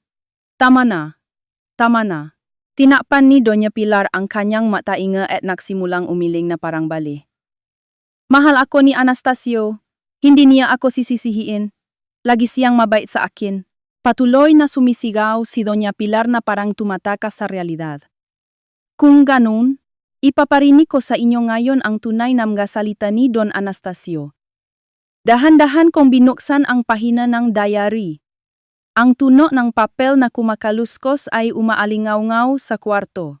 Ang amoying lumang tinta ay bumabalik kasama ang nakaraan na nakakulong dito.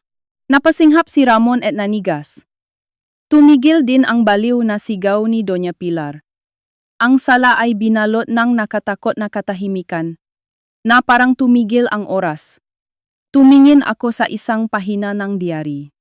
Doon, nakasulat ang maayos na sulat kamay ni Don Anastasio na pumupuno sa pahina. Ang rekord ng mahuling taon na isinulat ng nangingini na kamay. Ito ang diary bago pa man makasakit si Don Anastasio at bago ako magsimulang mag-alaga sa kanya ng lubusan. Sinimulan kong basahin ng malakas ang bahaging iyon. Ang takip ng kahon na tinatawag na katotohanan, na hinding-hindi nila gustong buksan, ay tuluyan nang nabuksan ngayon. Tanging ang boses ko lang ang umaalinggaw-naw sa tahimik na sala. Sa labas, ang malamig na hangin ay humahampas sa bintana. Dahan-dahan kong inilipat ang pahina ng lumang diary. Ang papel na nagbago na ang kulay dahil sa tagal ng panahon ay amoy lumang tinta. Ito ang nakaraan na nakakulong sa bahay na ito. Mayo 10. Dumating na naman si Elena ngayon. May dalang mainit na saa at paborito kong kakanin. Inaalagaan niya ako ng walang reklamo. Hindi dumadalawa ang anak ko. Hindi man lang nagpapakita. Nakayuko si Ramon at hindi gumagalaw. Pinasa ko ang sumusunod na bahagi ng walang emosyon. Nagrereklamo na naman si Pilar kay Elena ngayon. Malamig daw ang tsa. Hindi daw malinis ang paglilinis. Yumuyuko lang si Elena at humihingi na tawad. Kahit sawayin ko si Pilar, hindi siya nakikinig. Namumula ang mukha ni Doña Pilar at nanginginig. Inilipat ko pa ang lumang pahina. Ang tuno ng papel na kumakaluskos ay nakakatakot na umaalingaw-ngaw sa kwarto. Nobyembre 15. Malamig na ang panahon. Paika-ika kung maglakad si Elena nitong mga nakaraang araw. Nahihirapan siyang maglakad pero nakangiti siya. Pilit siyang tumatawa para hindi ako mag-alala. Dito, sinadya kong huminto sandali. At tinitigan ko ng diretso ang mukha ni Ramon. Alam kong itinula siya ni Pilar. Bakit kailangan niyang gawin iyon para lang protektahan ang bahay na ito? Biglang tumingala si Ramon na parang hinila. Itinula? Itinula ni Mama si. Nanlaki ang mata ni Ramon sa hindi paniniwala. Ang kanyang tingin ay nakatuon sa kanyang ina na nakaupo sa sahig. Tumahimik ka. Hindi totoo yan. Sinungaling na babae. Hinampas ni Doña Pilar ang sahig at sumigaw na parang bali. Wala akong itinulak. Ikaw ang nadapa sa hagdan. Ulianin na si Anastasio noong huli. Malamig kong tinitigan si Doña Pilar na sumisiga. Nakita ni Don Anastasio ang lahat mula sa bahagyang bukas na pinto. Nung araw na itinula niyo ako sa hagdan, napilay ako ng malubhanon. Pero hindi niyo pa rin ako pinayagang magpahinga. Ang mukha ni Ramon ay nanginginig sa matinding galit at kawalan ng pag-asa. Mama, nagawa mo yon. Nawalan ng salita si Ramon sa takot sa kanyang ina na kanyang iginagalang. Binuksan ko ang mas mahalagang pahina ng diary. Isang lumang pahina kung saan medyo kupas na ang tinta. Nakaukit doon ang pagdurusa ni Don Anastasio. Disyembre 20. Hindi na ako magtatagal. Kaya isusulat ko dito ang katotohanan. Ang tungkol sa nakakatakot na araw na iyon 30 taon na ang nakalilipas. Sa mga salitang iyon, napasinghap ang dalawa at tuluyang nanigas. Lalong bumigat at lumamig ang hangin sa kwarto. Narinig ko habang nasa study room ako. Umiyak si Pilar habang kausap sa telepono. Sinasabi niyang hindi pwedeng magkaanak ang anak namin. At ibibintang niya ang lahat kay Elena. Napatalon si Ramon. Alam din ni Papa na ako ang may problema simula pa lang. Tahimik kong ipinagpatuloy ang pagbabasa ng diary. Hindi nanginginig ang boses ko. Ang luha ng 30 taon ay matagal nang natuyo. Napakahangal at walang kwentang ama ko. Hindi ko napigilan ang malupit na kasinungalingan ng asawa ko. Para maprotektahan ang maliit na pride ng anak ko. Ginawa kong sakripisyo ang napakabait kong manugang. Walang kasalanan si Elena. Pero inagaw namin ni Pilar ang kanyang buhay. Ang malalim na pagsisisi at pagdurusa na nararamdaman mula sa diary, iyon ang tunay na puso ng tahimik na si Don Anastasio. Isang malalim na pahingi ng tawad sa pamilya na walang nakapansin. Ramon, kung binabasa mo ito, pakiusap, gumising ka na ngayon din. Sino ba talaga ang nagpoprotekta at sumusuporta sa iyo? Ano ang hindi mo dapat mawala? Patawarin mo sana kaming mahangal mong magulang. Sunod-sunod na tumulo ang malalaking luha mula sa mga mata ni Ramon. Tinakpan niya ang kanyang muhangang parehong kamay at umiyak ng malakas na parang hayop. Papa, patawarin niyo po ako. Ako, napakatanga ko. Isang lalaking 60 taong gulang ang nakadapa sa sahig at umiyak. Sa loob ng utak ni Ramon, naririnig ang tunog ng paguhong kanyang buhay hanggang ngayon. Sa loob ng 30 taon, naniwala siyang siya ay isang perpektong lalaki. Minamalit ang kanyang asawa. Naghanap ng kabit. At natuwa sa bagong buhay. Ngunit ang lahat ng iyon ay kastilyong buhangin lamang. Ang totoo, siya ang pinakamahina at siya ang pinoprotektahan. Hindi niya makayanan ang malupit na katotohanan iyon. Si Doña Pilar ay nakadapa sa sahig at hindi gumagalaw. Nalaman ng kanyang asawa ang lahat. At detalyadong itinala ang kanyang makasalanan. Ang katotohanan iyon ay tuluyang sumira sa kanyang maliit na pagpapahalaga sa sarili. Wala na siyang palusot. Doña Pilar, akala niyo talaga naloko niyo ang lahat, no? Na perpekto ang malupit na kasinungalingang ginawa niyo. Pero tahimik na nakita ni Don Anastasio ang lahat. Kung gaano kayo kapangit at kaduwag na tao. At kung gaano ako nagtiis. Wala nang lakas si Doña Pilar para sumagot. Tanging ang kanyang nanginginig na pahinga ang naririnig. Ito ang kaawa-awang anyo ang isang taong tuluyang natalo. Tahimik kong isinara ang diary. Ang tunog ng paksara ay malakas na umaling-awngaw. Ang sala ay puno ng yak ni Ramon. Ang kawalan ng pag-asa na ang kanyang nakaraan ay ganap na mali. Ang katangahan na saktan ang asawang dapat niyang protektahan at paniwalaan ang huwat na kabit. Ang mabigat na katotohanan iyon ay walang awang dumudurog sa kanya. Ngunit hindi pa tapos ang aking paghihiganti. Tinitigan ko ang isa pang bagay na naiwan sa lumang brown na sobra, ang nakatuping sulat. Sa labas ng bintana, may uwa na humuhuni ng nakatakot na boses. Madilim na ang paligid dahil lumubog na ang araw. Hindi ako nagbukas ng ilaw at tinitigan ko ang mga letra sa sulat. Ramon, maaga pa para umiyak. Sa aking malamig at patag na boses, dahan-dahang iniangat ni Ramon ang kanyang mukha. Isang mukhang punong luha at sipon. Ito ang sulat ni Don Anastasio para sa akin. Kinuha ko ang lumang sulat at dahan-dahan itong binuksan. Lalong namilipit ang mukha ni Ramon sa takot. Ang huling salita na nakasulat sa sulat na ito. Ito ang magiging tunay na nakamamatay na suntok sa kanya. Ang huling katotohanan na isasampal sa isang lalaking nawala ang lahat. Dahan-dahan kong ibinaba ang aking tingin sa unang linyang sulat. Sa sala na madilim na. Sa kwarto na walang ilaw, dahan-dahan kong binuksan ang lumang sulat. 3 pahina ng sulat na punit na ang matupi. Doon ang medyo nanginginig na sulat kamay ni Don Anastasio ay masinsing nakahanay. Binasa ko ang unang linya habang nakatingin ng malamig kay Ramon. Elena. Ang aking boses ay umalingaw sa tahimik na kwarto. Nangingini ang balikat ni Ramon habang nakatukot ang makamay sa sahig. Una sa lahat, gusto kong magpasalamat ng taos puso. Inalagaan mo ako hanggang sa huli. Pero hindi lang iyon ang ipinagpapasalamat ko. Hindi lang ako ang pinrotektahan mo, kundi pati na rin ang anak ko. Narinig ko ang paglunok ni Ramon. Pinrotektahan. Paus na bulong ni Ramon. Hindi ko inalis ang tingin ko sa sulat at nagpatuloy sa pagbabasa. 30 taon na ang nakalilipas. Noong araw na nalaman natin ang malupit na katotohanan. Noong nalaman nating si Ramon ang may problema, inako mo ang lahat ng sisi. Ikaw dapat ang nasaktan, pero nanahimik ka at naktiis. Nakadugdo ang no ni Ramon sa sahi habang nakikinig sa aking masalita. Sa kanyang isipan, ang mapangyayari sa loob ng 30 taon ay mabilis na bumabalik. Ang kanyang anyo na nagyayabang sa mahandaan ng pamilya.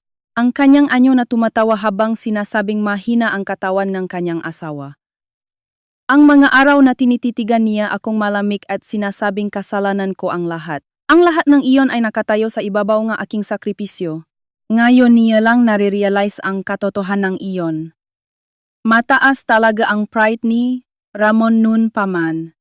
Kung nalaman niyang depektibo siya, hindi niya kakayaning mabuhay. Kaya pinili mong saluhin ang putik. Kahit na itapon mo ang sarili mong dangal, pinrotektahan mo mag-isa ang hangal na anak na iyon. Ang hindi perpekto at mahinang anak na iyon. Kahit alam mong titignan kang malamig ng ibang tao. Isang sigaw na parang hayop ang lumabas sa bibig ni Ramon. Marahas niyang sinabunutan ang sarili niyang ulo at nagsimulang umiyak habang gumugulong sa sahig. Ako. Dahil mahina ako, nanahimik ka. Sa loob ng 30 taon, naniwala siyang siya ay isang malakas at perpektong lalaki. Minamaliit ang asawa. At sa huli, nagmayabang na nakakuhang bagong buhay kasama ang batang kabit. Gusto kong maging ama sa huling pagkakataon. Ang mukha ni Ramon noong sinabi niya iyon sa akin noong gabing iyon. Iyon ay isang nakakatawang pagmamayabang. May bini ako. Makakagawa akong bagong kinabukasan. Siya na naniwala doon ay talagang hangal. Ngunit iba ang realidad. Siya ay mas mahina at mas kaawa-awa kaysa kahit sino. Kung malalaman niya ang katotohanan, masisira ang kanyang puso. Kaya pinrotektahan siyang kanyang asawa. Ang dahilan kung bakit nakapamuhay siya ng mapagmataas sa loob ng 30 taon ay dahil nanahimik ako at nagtiis sa loob ng 30 taon. Ako na naging panangga niya at patuloy na nasusugatan ay tinatadyakan niya mula sa likuran ng walang pakialam. Habang nakatingin kay Ramon na umiyak sa sahig, binasa ko ang huling pahina ng sulat. Elena, patawarin mo sana kami. Inagaw naming mag-asawa ang buhay mo. Kinuha namin ang lahat nga. Kaligayahan mo bilang isang babae. Hindi ko sasabihing patawarin mo kaming makasalanan. Pero kung darating ang araw na malalaman ni Ramon ang totoo, pakiusap, mabuhay ka ayon sa gusto mo. Hindi mo na kailangang protektahan ang kahit sino. Mabuhay ka ng malaya para sa sarili mo. Ito ang huling masalita ni Don Anastasio. Dahan-dahan kong tinupi ang sulat at ibinalik ito ng tahimik sa lumang brown na sobra. Isang maliit na tuno ang narinig nang isara ko ang baul. Ang tuno na iyon ay ang tuno din ng ganap na pagtatapos ng 32 taon ng aming pagsasama ni Ramon. Elena, gumapang si Ramon sa sahig at kumapit sa akin. Mahigpit niyang hinawakan ang aking bukong-bukong. At umiyak ng malakas habang ang kanyang mukha ay punong luha at sipon. Patawad. Patawarin mo ako. Anong nagawa ko? Napakasamang ang ginawa ko. Pinrotektahan mo ako. Pero trinaydor kita. At pinalayas. Ang boses ni Ramon ay hindi na maintindihan. isa na lang itong kaawa-awang sigaw na umaalingaw-naw sa kwarto. Sa wakas ay naintindihan na niya kung sino talaga ang nagsakripisyo. At napinuton niya ng walang awa ang pinakamahalagang tao sa buhay niya gamit ang sarili niyang makamay. Nanawalan niya mapakailanman ang nag-isang tao na tunay na nagmahal at nagprotekta sa kanya dahil sa huwad na kabit at hindi totoong anak. Patawarin mo ako, Elena. Parang awa mo na. Paulit-ulit na lumuhod si Ramon sa paanan ko. Nakamali ako. Ang tanga ko. Makikipagiwalay ako kay Marichar. Wala akong pakialam sa babaeng yon. Kaya pakiusap, huwag kang umalis. Huwag mo akong iwan. Ang asawang dating humahama sa akin at nagsabing lumayas ako. Ang asawang nagmamayabang na hindi magbibigay ng sustento. Siya ngayon ay nagmamakaawa sa aking paanan na parang asong ulol. Ang kanyang anyo ay napakakaawa-awa at nakakatawa. Sa di kalayuan, nakahiga rin si Doña Pilar sa sahi na parang nawalan ng kaluluwa. Ang kanyang mamata ay nakatingin sa kawalan at nakanganga ang kanyang bibig. Nalaman ng kanyang pinakamamahal na anak ang malupit na kasalanang itinago niya, na siya ang dahilan kung bakit nasira ang puso ng kanyang anak. Wala na siyang lugar sa bahay na ito. Ang mapagmataas na maina ay nahulog sa impyerno sa loop lamang ng ilang oras. Ang huwat na kaligayahang itinayo nila ay nasira ng isang lumang sobra. Tinitigan ko ng malamig si Ramon na umiyak sa aking paanan. Wala na akong nararamdamang awa o lungkot sa aking dibdib. Ramon, sa aking tahimik na boses. Biglang tumingala si Ramon. Sa kanyang mamata, may kaunting pag-asa, na baka patawarin ko siya. Na baka ngumiti ako sa kanya ng malambing tulad ng dati. Ang hangal at matamis na pag-asang iyon. Ay, kitang-kita. Dahan-dahan akong yumuko at tinitigan si Ramon sa mata. At sinabi ko sa pinakamalamig na boses sa loob ng 32 taon. Sana nakita ko yung mga luha mo 30 taon na ang nakalilipas. Sa isang iglap, nawala ang ekspresyon sa mukha ni Ramon. Huli na ang lahat, Ramon. Tahimik ngunit may puwersa kong inalis ang kanyang nanginginig na kamay. Noong araw na iniwan mo ako, tuluyan nang namatay ang puso ko. Nanginginig si Ramon habang nakataas ang kamay na inalis ko. At umiyak ng walang boses na parang lumulubog sa kawalan ng pag-asa. Iyon ang sandali na talagang natapos ang lahat. Nakadapa si Ramon sa malamig na sahig at hindi may galaw kahit isang daliri. Sa kanyang utak, ang mga alaala na nakaraan ay bumubuhos na parang baha. Ito ay ang kanyang sariling anyo na napakalupit at hangal. Bagong taon 10 taon na ang nakalilipas. Sa isang handaan kung saan maraming kamag-anak ang nagtipon. Sinabing lasing na tita kay Elena. Kawawa naman kayo dahil walang tagapagmana. Kawawa rin si Ramon dahil siya ang panganay. Ang magkamag-anak ay nagkunwaring naawa at tumawa. Nakitawa rin si Ramon. Kawawa nga ako. Kung mas malakas lang sana ang katawan niya Nung oras na iyon, yumuko ng malalim si Elena at humingi ng tawad. Pasensya na po. Paulit-ulit niyang sinabi sa mahinang boses. 5 taon na ang nakalilipas. Umuwi si Ramon na may malaking pagkakamali sa trabaho at nagalit ng malamig na ang ulam sa hapunan. Maghapon ka lang sa bahay. Anong ginagawa mo? Palamunin ka lang dito. Ibinuhos niya ang lahat ng kanyang hindi makatarungang galit sa kanyang asawa. Ngunit walang sinabing dahilan si Elena. Pasensya na. Iinitin ko na lang ulit. Tahimik siyang tumayo at nagtungo sa kusina. At tinitigan ni Ramon ang kanyang nakayukong likod ng malamig at ang mapakpasyang habi na iyon. Dinala niya ang kabit niyang si Maricar sa bahay at nagsalita sa harap ng kanyang asawa na kasama niya sa loob ng 30 taon. Tapos na ang buhay natin. Gusto kong maging ama sa huling pagkakataon. Hindi ako magbibigay ng sustento. Noong oras din na iyon. Hindi nagalit si Elena. Sige, gawin niyo ang gusto niyo. Tahimik lang siyang sumagot. Walang tigil ang pagtulong luha sa mga mata ni Ramon. Bakit hindi siya lumaban kahit isang beses? Kasalanan mo lahat kung bakit wala tayong anak. Kung sinabi niya lang ang isang pangungusap na iyon, tapos na sana ang lahat. Nung pinatawanan siya sa harap ng mga kamag-anak. Nung sinigawan siya ng walang dahilan sa away mag-asawa. Kung sinabi niya ang totoo, mananalo sana siya agad. Ngunit hinding-hindi nagsalita si Elena. Kahit na nadurog ang kanyang pride, kahit na patuloy siyang minamaliit ng kanyang asawa, kahit na araw-araw siyang insulto ng kanyang biyenan, pinanatili niya ang malalim na katahimikan sa loob ng 30 taon.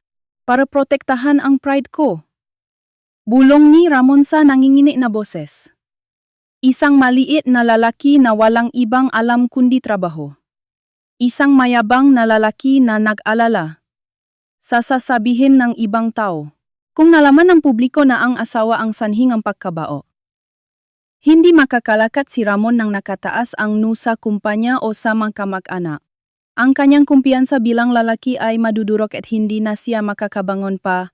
Alam na alam iyon ni Elena. Kaya pinili niyang saluhin ang lahat ng putik. Tinanggap niya ang tata na walang kwentang asawa at hinarap ang lahat ng paninisi at panghahamak mag-isa. Upang mabuhay si Ramon nang nakataas ang bilang isang huwarang asawa. Sa loob ng napakahabang panahon na 32 taon, naging panangga siya para protektahan si Ramon. Umiyak ng malakas si Ramon habang hinahampas ang sahig ng parehong kamay. Ang pinakamalaking katotohanan ito ay tuluyang dumurok sa kanya. Binubuhay ko ang asawa ko. Nakadepende sa akin ang asawa ko para mabuhay. Siya lang ang naisang mayabang na naisip nga nun. Ang totoo. Siya ang binubuhay. Ang kanyang huwad na buhay ay nakatayo lamang sa ibabaw ng labis na kabutihan at pagsasakripisyo ng kanyang asawa. Hindi man lang siya lumingon para tingnan kung gaano kadugo ang pundasyong iyon. Ang nag-isang taong nakakaintindi sa kanya, ang taong dapat niyang pinrotektahan ng higit sa lahat sa kanyang buhay, ay pinalayas niya sa bahay kasama ang kanyang kabit. Ibinigay niya ang malamig na dokumento ngang paghihiwalay at sinabing, "Inaksaya mo ang oras ko. Napakahangal. Napakalupit na gawa. Hindi ito gawain ng tao." Itinapon niya ang pinakamahalagang bagay bilang tao. Elena. Parang awa mo na. Huwag mo akong iwan. Gumapang si Ramon sa sahig at muling inabot si Elena. Ngunit ang kanyang kamay ay walang nahawakan kundi hangin. Hawak na ni Elena ang kanyang bag at patungo na sa pinto ng sala. Hindi siya lumingon at tahimik na naglakad. "Teka lang! Huwag kang umalis!" Sigaw ni Ramon sa boses na parang mapupunit ang lalamunan. "Kasalanan ko. Mali ako sa lahat. Mula ngayon, ikaw lang ang mamahalin ko hanggang sa mamatay ako kaya pakiusap. Bigyan mo akong pagkakataon na magsimula ulit." Tumigil si Elena sa harap ng pinto ng sala. At dahan-dahan siyang lumingon. Walang galit o put sa kanyang mukha. Ito ay isang tahimik at napakalamig na ekspresyon na parang tumitingin sa isang bato sa kalsada o isang hindi kilalang tao. "Magsimula ulit?" Ang patak na boses ni Elena ay nahulog sa tahimik na kwarto. "Sino at sino ang magsisimula ulit?" Napasinghap si Ramon. "Tayong dalawa. Bilang maasawa, muli. Hindi na tayo maasawa." Tahimik at tiyak na sagot ni Elena. "Ibinigay mo sa akin ang dokumento ng paghihiwalay, di ba? Malapit ka nang mapakasal kay Marichar. Hihiwalayan ko ang babaeng yon." Niloko niya ako. Desperadong umiling si Ramon. "Ikaw lang ang asawa ko. Ikaw lang." Bumuntong hininga si Elena ng mahina. Ang kanyang mata ay napakalamig. "Ramon, hanggang sa huli. Sarili mo lang ang inisip mo. No?" Ang isang pangungusap na iyon ay tumusok sa dibdib ni Ramon na parang matalim na patalim. "Dahil niloko ka ni Marichar, babalik ka sa akin. Kung hindi ka niloko, iwan mo ako. Tama ba?" Tuluyang nawalan ng masabi si Ramon. Walang salitang may sasagot. Dahil iyon ang hindi may kakailang katotohanan. "Sinabi ko sa inyo ang totoo ngayon hindi para makipagbalikan sa iyo." Malinaw na sinabi ni Elena. "Para malaman niyo ang bigat ng katotohanan. At para makaalis ako sa bahay na ito ng walang pagsisisi. Hinawakan ng mahigpit ni Elena ang tali ng kanyang bag. Ang aking 32 taon ay tuluyan nang natapos ngayon. Natupad ko na rin ang pangako ko kay Don Anastasio. Mula ngayon, mamumuhay ako para sa sarili ko. Naramdaman ni Ramon na nandilim ang kanyang paningin. Hindi na niya mababawi kahit katiting ang puso ni Elena. Kahit gaano karaming dugong luha ang kanyang iyak, kahit gaano siya magsisi na parang bali. Hindi na may babalik ang nakaraan. At ang puso ni Elena ay tuluyan nang lumayo magpakailanman. Paalam, Ramon. Pati na rin kay Doña Pilar. Yumukong ang bahagya si Elena. Mag-ingat kayo. Iyon lang ang sinabi niya. At tumalikot si Elena. Ang madilim na pasilyo patungo sa pinto. Tahimik siyang naglakad. Wala nang lakas si Ramon para sundan siya. Habang naririnig ang papalotong mayabag, wala siyang nagawa kundi umiyak ng malakas na parang hayop sa sahig. Ang tunog ng paksara ng pinto ng bahay ay mabigat na umalingaw-ngaw sa buong bahay. Iyon ang tunog ng ganap na pagguho at pagtatapos ng buhay ni Ramon. Lumipas ang kalahating taon mula nang umalis si Elena sa bahay na ito. Lumipas ang panahon at dumating na naman ang mainit na tagsibol. Ngunit ang oras sa bahay ng Yoshida ay tuluyang tumigil mula noong gabing iyon. Sa madilim na sala, mag-isang nakaupo si Ramon sa sofa na tulala. Sa mesa ay may nakakalat ng gaboteng alak, ang sulok ng kwarto ay maalikabo, at ang hangin ay mabigat at mapanglaw. Kinaumagahan pagkatapos ng araw na iyon, nang tanungin ni Ramon si Marichar tungkol sa katotohanan. Nagbago ang ugali ni Marichar. Nabuking na pala, wala na tayong magagawa. Walang pagsisisi si Maricar. Ngumiti lang siyang mapang-asar at nagimpake. Ang anak sa kanyang sinapupunan ay anak daw ng isang customer nung nagtatrabaho siya sa club. Plano niya simula pa lang na lokohin si Ramon para makakuhang ligtas na buhay at pera. Ang mayabang na matandang tulad mo. Nakakadiri talaga kayo. Iyon ang huling sinabi niya at hindi na siya bumalik. Ang ina ni Ramon na si Doña Pilar ay tuluyan ding nasira mula noong araw na iyon. Dahil sa syok na nabunyag ang kanyang nakakatakot na kasinungalingan, lagi na lang siyang nakahiga. Maghapon siyang nakahiga sa kama sa kanyang madilim na kwarto, at paulit-ulit na humihingi ng tawad sa kung sino man. Patawad. Kasalanan ko ang lahat. Wala na ang masiglang anyo niya nun na naglalakad sa kapitbahayan at nayayabang.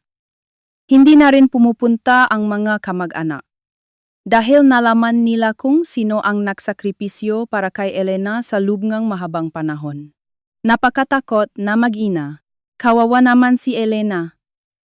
Ang makamag-anak na dating pumupuri kay Ramon ay sabay-sabay na tumalikot sa kanya. Maging ang kapatid niyang si Ferdy. Huwag ka nang tatawag sa akin ulit, sabi niya at ibinaba ang telepono. Nagretiro na si Ramon sa kumpanya, ngunit walang sinuman ang nagdiwang sa kanyang mahabang serbisyo. Kahit tingnan niya ang halaga ng kanyang retirement pay sa bangko, wala siyang nararamdaman. Ang pra ay papel na lang para sa kanya. Ngayon, sa kanyang malungkot na kwarto kung saan nawala ang lahat, ang tanging nasa isip ni Ramon ay ang imaheng isang babae. Elena. Kapag binibikas niya ang pangalan, parang mabibiya ang kanyang dibdib sa sakit.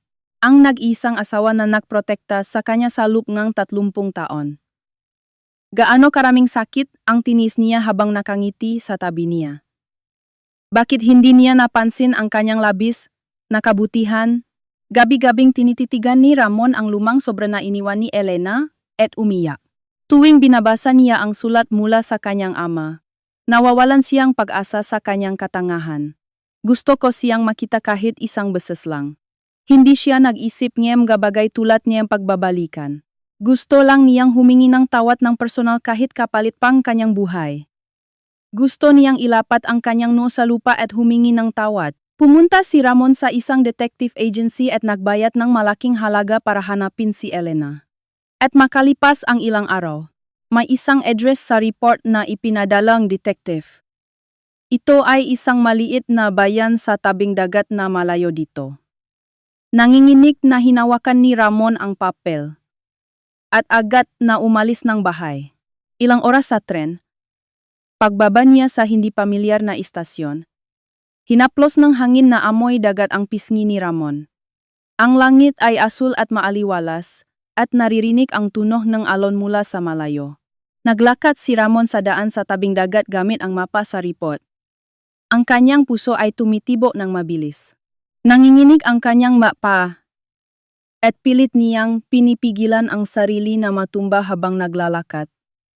Maya-maya, nakarating siya sa harap ngang isang gusaling may puting pader malapit sa daungan. Sa kahoy na karatula, may nakasulat na magagandang letra, Hanmade Bread Classroom. Huminto si Ramon sa tapat ng daan at sumilip sa bintana. Sa maliwanag na kwarto kung saan pumapasok ang sikat ng araw, may ilang babae na nagtitipon at masayang nakmamasa ng masa. Sa gitna nila, may pamilyar na maliit na likot. Nakasuot ng puting apron, at maayos na nakatali ang buhok. Lumingon siya at ngumiti habang may itinuturo sa isang estudyante. Napasinghap si Ramon. Kumapit siya sa bintana at tinitigan ang mukha na iyon. Si Elena. Walang duda. Ang asawa niya, si Elena. Siguro nakamali ang estudyante. Nagkaroon ng malakas na tawanan. Kasabay nito, tumawa rin si Elena habang nakalugay ang balikat. Nakapikit ang mga mata, talagang masaya siyang tumatawa mula sa puso. Sa sandaling makita niya ang ngiting iyon, sunod-sunod na tumulo ang malalaking luha mula sa mga mata ni Ramon. 32 taon na kasama ni Ramon si Elena sa iisang bahay. Ngunit hindi pa niya nakita ang ganun kapayapa at magandang ngiti kahit isang beses. Sa bahay na ito, ang ipinapakita niya ay laging pilit na ngiti na parang humihingi ng paumanhin o malungkot na ngiti para itago ang sakit. Elena. Isang ungol ang lumabas sa bibig ni Ramon. Ngayon lang siya nabubuhay para sa sarili niya. Malaya mula sa bigat ng pagprotekta sa pride ng kanyang asawa at mula sa pang-aapi ng kanyang biyenan. Malaya siyang humihinga bilang siya. Ang anyo niya na nakikita sa bintana ay napakasilaw. Siya na akala niya ay nasa kanya ang lahat ay nawalan ng lahat ngayon, at si Elena na minamaliit niya na walang kahit ano ay nagniningning ngayon higit sa lahat. Isang perpektong pagbaliktad. Ito ang kaawa-awang katapusan ngang isang lalaking yumura sa ibang tao sa loob ngang 30 taon. Dahan-dahang inalis ni Ramon ang kanyang kamay sa bintana. Hindi dapat pumasok ang isang masamang tao na tulad niya sa masayang mundo ni Elena ngayon. Kung lalapit ang isang tulad niya na punong putik, madudumihan na naman ang ngiti ni Elena. Sapat na ang makita siya mula sa malayo. Tahimik akong babalik sa pinanggalingan ko. Ganun ang naisip ni Ramon, ngunit ang kanyang mapaa ay gumalaw patungo sa pintong tindahan, taliwas sa kanyang kagustuhan. Gustong-gusto niyang marinig ang boses nito. Gusto niyang tawagin ulit nito ang kanyang pangalan kahit isang beses lang. Kahit gaano kalamig na boses. Ayos lang. Kahit insultuhin siya, ayos lang. Isang salita lang. Gusto niyang sabihin ng personal ang patawad. Nanginginig na inabot ni Ramon ang hawakan ng pinto. Isang maliit na kampanilya na nakakabit sa pinto ang tumunok ng matinis. Tumigil ang masayang tawanan sa maliwanag na tindahan. Ilang estudyante ang nagtatakang lumingon sa kanya. At si Elena na nasa kusina ay dahan-dahang lumingon sa kanya. Nakalimutan ni Ramon na huminga habang nakatitik kay Elena. Ang magandang ngiti sa kanyang mukha kanina ay unti-unting nawala. Ang muling pagtatakpong tadhana. Ang huling paghaharap ngang isang lalaking nawalan ng lahat at isang babaeng nabawi ang lahat. Ang matinis na tunog ng panilya ay umalingaw-ngaw sa maliwanag na tindahan. Tumigil ang boses ng mga babaeng masayang nagtatawanan. Ang tingin ng lahat ay nakatuon kay Ramon na nakatayo sa pinto. Hindi nakakapagtaka. Sa malinis at mainit na bakery may isang matandang lalaki na may balbas at nakasuot ng gusot na damit. Mukha siyang pagod na pagod. Ang kanyang nga mata ay namumula at mabilis ang kanyang pahinga. Para siyang sinapian ng masamang espiritu. Ah! Sino po sila? Tanong ng isang estudyante sa takot na boses. Hindi makasagot si Ramon. Nakatiti lang siya kay Elena na tumigil sa kusina.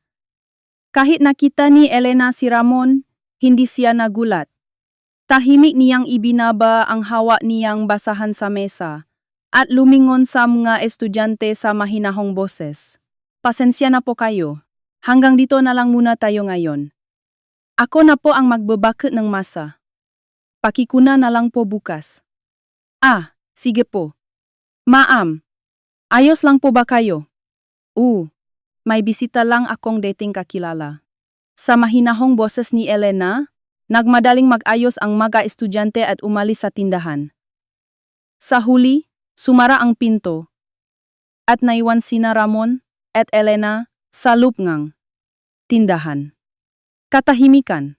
Ang amoy ng bagong lutong tinapay at ang tahimik na tunog ng alon mula sa malayo ang pumupuno sa espasyo. Dahan-dahang tinanggal ni Elena ang tali ng kanyang apron habang nakatingin ng diretso kay Ramon. Sa kanyang nga mata, wala na ang takot o lungkot noong araw. Mayroon lamang katahimikan na parang malinaw na lawa. Elena. Isang paos na boses ang lumabas sa bibi ni Ramon. Sa sandaling tinawa niya ang pangalan nito, nawalan ng lakas ang tuhod ni Ramon at napaluhot siya sa sahig. Nakatukot ang kanyang kamay sa malamig na sahig at nagsimulang tumulo ang kanyang luha. Patawad! Patawarin mo ako! Ang boses ni Ramon ay nangingini sa paiyak. Pinasa ko ang diary ni Papa. Pinasa ko rin ang sulat. Alam ko na alam mo na ang tunay na kondisyon ng katawan ko 30 taon na ang nakalilipas. Ang dahilan kung bakit hindi ako makaanak. Walang sinabi si Elena at tahimik lang na nakatingin kay Ramon. Napakatanga ko. Pinrotektahan mo ako. Pero ang walang kwenta kong pride, ikaw lang mag-isa ang nasugatan habang pinoprotektahan ako. Idinikit ni Ramon ang kanyang nusa sahig at umiyak ng malakas na parang bata. Lagi kitang sinisisi nun. Akala ko perpekto ako at minamaliit kita. Sa huli, gumawa ako ng anak sa ibang babae at pinalayas kita gamit ang sarili kong mga kamay. Hindi ito gawain na tao. Napakasama kong tao. Ang pagsisisi ni Ramon ay umaling-aungaw sa tahimik na tindahan. Kung gaano siya kalupit at kahangal. Hindi niya makayanan ang bigat ng kanyang kasalanan, kaya wala siyang magawa kundi umiyak ng malakas. Bakit? Bakit hindi mo sinabi? Iniangat ni Ramon ang kanyang mukha na puno ng luha at nagmamakaawang tumingin kay Elena. Nung sinabihan kita ng masasamang salita. Nung inaapi ka ni Mama sa handaan ng pamilya, bakit hindi mo sinabing ikaw ang may kasalanan? Bakit? Bakit mo ako pinrotektahan? Ang desperadong sigaw ni Ramon. Kung sinabi lang ni Elena ang totoo kahit isang beses maaring naduro ang pride ni Ramon, ngunit hindi sana nakdusa si Elena ang 30 taon. Bakit niya pinrotektahan ang isang tulad niya? Alam na alam iyon ni Ramon, ngunit hindi siya makapaniwala. Nakatingin lang si Elena kay Ramon, na umiyak sa sahig at dahan-dahang nagsalita. Ang kanyang boses ay kasing lambot ng sikat ng araw sa tagzibo, ngunit kasing lupit ng yelo. Madali lang sanang sabihin. Ang salita ni Elena ay pumasok sa puso ni Ramon. Kasalanan mo lahat kung bakit wala tayong anak. Kung sinabi ko yon, hindi sana ako titingnan ng malamig ng kamaanak. Hindi sana ako tatawaging depektibo ni Don Anastasio. Napasinghap si Ramon at nakinig sa mga salita ni Elena. Pero ako, bahagyang ibinaba ni Elena ang kanyang tingin na parang inaalala ang nakaraan. Asawa mo ako nun. Ang isang pangungusap na iyon ay tumuso ng malalim sa dibdib ni Ramon. Dahil asawa siya. Dahil lang sa rason na iyon, tiniis niya ang parang impyernong buhay sa loob ng 30 taon. Para hindi masira ang puso ng kanyang mahal na asawa, para makalakat ang kanyang asawa nang nakataas ang no sa labas. Sinalo niya ang lahat ng putik at tahimik na nagdugo. Gaano kalaking determinasyon at pagmamahal ang mayroon siya. Nakakatakot isipin para kay Ramon. Ang bagay na tinapakan niya ng walang pakialam ay ganito kalalim at kahalaga. Isang mabigat na katahimikan ang bumalot sa tindahan. Tanging ang tunog ng orasan sa dingding ang naririnig. Hindi na makapagsalita si Ramon. Tanging ang pag-agos ng luha ang kanyang magagawa. Maya-maya, dahan-dahang tumingala si Elena at tiningnan ng diretso si Ramon. Sa kaibuturan ng kanyang mata, tila gumalaw ang lungkot ng 30 taon. Kahit isang beses lang. Ang boses ni Elena ay umaling-awnaw sa tahimik na tindahan. Iyon ang nag-isang hiling niya sa loob ng 32 taon ng kanilang pagsasama. Gusto kong protektahan mo ako. Sa sandaling sabihin niya iyon, nawalan ng dugo ang buong katawan ni Ramon at tuluyang tumigil ang kanyang pahinga. Kahit isang beses lang, noong pinagtawanan siyang makamaanak, noong sinigawan siyang biyenan ng walang dahilan, kahit isang beses lang sa loob ng 30 taon. Huwag niyong bastusin ang mahal kong asawa. Sana naging panangga niya si Ramon. Matagal na siyang naghihintay. Ngunit kahit isang beses ay hindi siya pinrotektahan ni Ramon. Kasama pa siya sa bumabato at nananakit sa asawang, nagtatakip ng kanyang kasalanan. Umasa siya sa pagmamahal nito, inisip niyang karapatan niyang protektahan siya, at sa huli, pinutol niya ito sa pinakamalupit na paraan. Sa loob ng utak ni Ramon, may kung anong tuluyang nasira ng may malakas na ingay. Nakagawa siya ng hindi na mababawing pagkakamali. Nakagawa siya ng kasalanang hinding-hindi mapapatawad bilang tao. Kahit gaano siya magsisi, kahit gaano siya umiyak at sumigaw, hinding-hindi na may babalik ang panahon. Ang salitang iyon ni Elena ang huli at pinakamalaking parusa kay Ramon. Ang lumabas sa bibig ni Ramon ay hindi na mga salita kundi tunog ng hangin na lamang. Nawalan siyang lakas at bumaksa sa sahig. Idinikit niya ang kanyang mukha sa sahig at bahagyang nanginig ang kanyang balikat. Nakalimutan na niyang umiyak. Nakadugdok na lang siya na parang walang lamang balat. Ito ang sandaling ganap na pakasirang kanyang puso. Tahimik na tinitigan ni Elena si Ramon na hindi gumagalaw sa kanyang paanan. Wala ng emosyon sa kanyang mukha. Galit, lungkot o kahit awa. Para sa kanya, ang lalaking nakahandusay sa harap niya ay wala ng kinalaman sa kanyang buhay. Isa na lang itong multong nakaraan. Sa labas ng bintana, kumikinang ang dagat sa taksibol. Narinig ang huni nga ibon sa malayo. Dahan-dahang tumalikot si Elena at naglakad patungo sa kusina. Hindi na siya lumingon pa. Isang taon ang tahimik na lumipas mula noong araw na iyon. Dahan-dahang nagbago ang panahon at dumating na naman ang mainit na taksibol. Ang loob ng tren ay puno ng masayang tawanan. Elena, sa susunod. Dito naman tayo pumunta sa templo. Nakanggiting sabing mga kaibigan na nakaupo sa tapat. Sige. Tutal nandito na rin tayo. Pumunta na tayo. Masaya akong tumawa habang binubuksan ang travel brochure. Sa labas ng bintana. Mabilis na dumadaan ang makulay na tanawin ng taksibol. 32 taon, napakahaba at mahirap na panahon. Hindi ako nabuhay para sa sarili ko kahit isang beses. Araw-araw akong nag-alala sa sasabihin ng aking asawa. At nagtitiis sa mga parinig ng aking biyenan. Pinipigilan ko ang aking emosyon at puro pahinging tawat ang ginagawa ko araw-araw. Pero ngayon, tuluyan nang nagbago ang buhay ko. Ang handmade bread classroom na binuksan ko sa isang maliit na bayan sa tabing dagat. Ang mabago kong estudyante na mababait at maalalahanin. Hindi ko na kailangang magsakripisyo para sa ibang tao. Lumalabas ako kung kailan ko gusto, at kumakain ako ng gusto ko. Kapag pagod ako, nagpapahinga ako, at kapag masaya ako, tumatawa ako ng malakas. Sa unang pagkakataon sa buhay ko, namumuhay ako para sa sarili ko. Ang mukha ko na nakikita sa bintana ay napakalma at maliwanag. Ito ay isang totoong ngiti na nagmumula sa puso. Mula ngayon, patuloy Akong maglalakad ng nakatas ang gamit ang sarili kong mga paa. Pagdating sa destinasyon, lumilipat ang mga talulot ng cherry blossom sa hangin. Wow! Ang ganda! Elena, magpa-picture tayo. Sige. Masaya akong magpa-picture. Click. Sa screen, talagang masaya kaming tumatawa. Naglalakad kami sa templo habang nararamdaman ang mainit na hangin ng taksibol sa buong katawan. Noon, lagi akong nakayuko at may madilim na mukha habang naglalakad. Pero ngayon, kaya ko nang maglakad ng tuwid at nakatingin sa harap. Ang mabibigat na kadena na nakatali sa puso ko ay wala na. Don Anastasio, napakalaya at masaya na po ako ngayon. Ang sulat na iniwan niyo ang nagligtas sa akin mula sa kadiliman. Pakiusap, mabuhay ka ayon sa gusto mo ng malaya.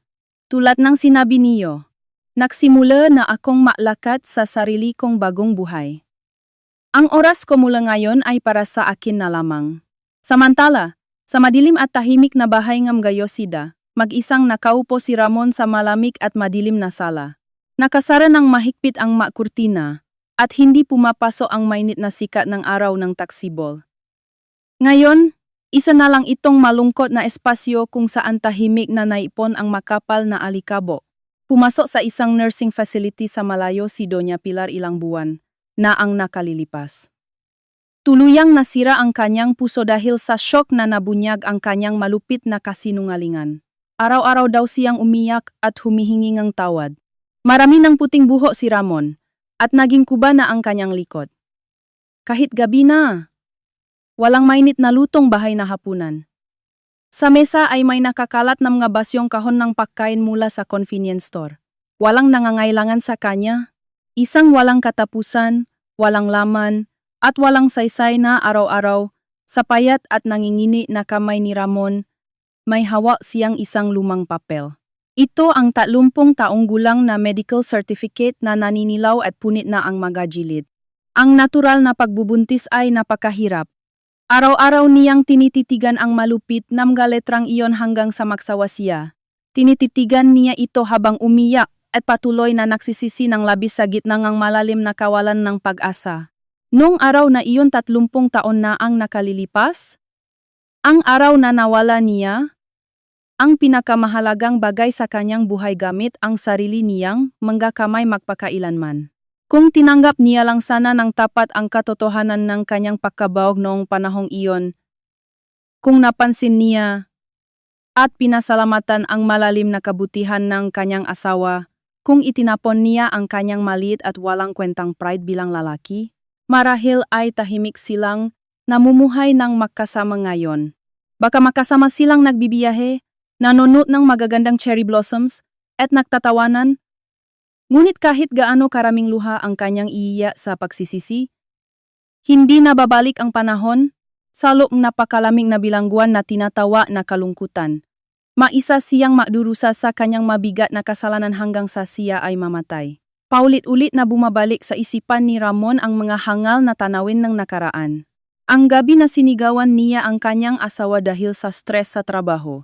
Ang gabi na dinala niya ang kanyang kabit sa bahay at malamig na ibinigay ang dokumento ng paghihiwalay.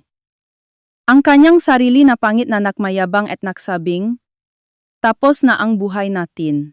Ano kaya ang naramdaman ni Elena nung narinig niya ang malupit na mga salitang iyon? Ang tahimik at malalim na kawalan ng pag-asa nung ibinato sa kanya ang pinakamalupit na mga salita. Patawad. Patawarin mo ako, Elena. Sa kwartong walang tao, paulit-ulit na umaalingaw-ngaw ang boses na iyon ng walang saysay. Ang walang kwentang pride na pilit niyang pinoprotektahan. Ang ganoong bagay ay parang basura kung ikukumpara sa pagmamahal ni Elena. Ang totoo, isa siyang mahinang lalaki na hindi kayang mabuhay kahit isang araw kung wala si Elena. Ngunit nagkaroon siya nakakatakot na maling akala na siya ay isang perpektong tao. Sa labas ng bintana, tuluyan nang lumubog ang araw, at dumating ang malalim na kadiliman. Ang mundo ni Ramon ay lumulubog sa walang katapusang kadiliman na walang kahit isang liwanag. Samantala, sa isang maliwanag na tuluyan sa malayong lugar, Kasama ko ang aking kaibigan na kumakain ng masarap na hapunan sa gitna ng mainit na liwanag. Dalawang buhay na nahati sa liwanag at dilim na hinding-hindi na magtatakpo. Ito ang huling sagot na ibinigay ng 32 taon ng aming pagsasama.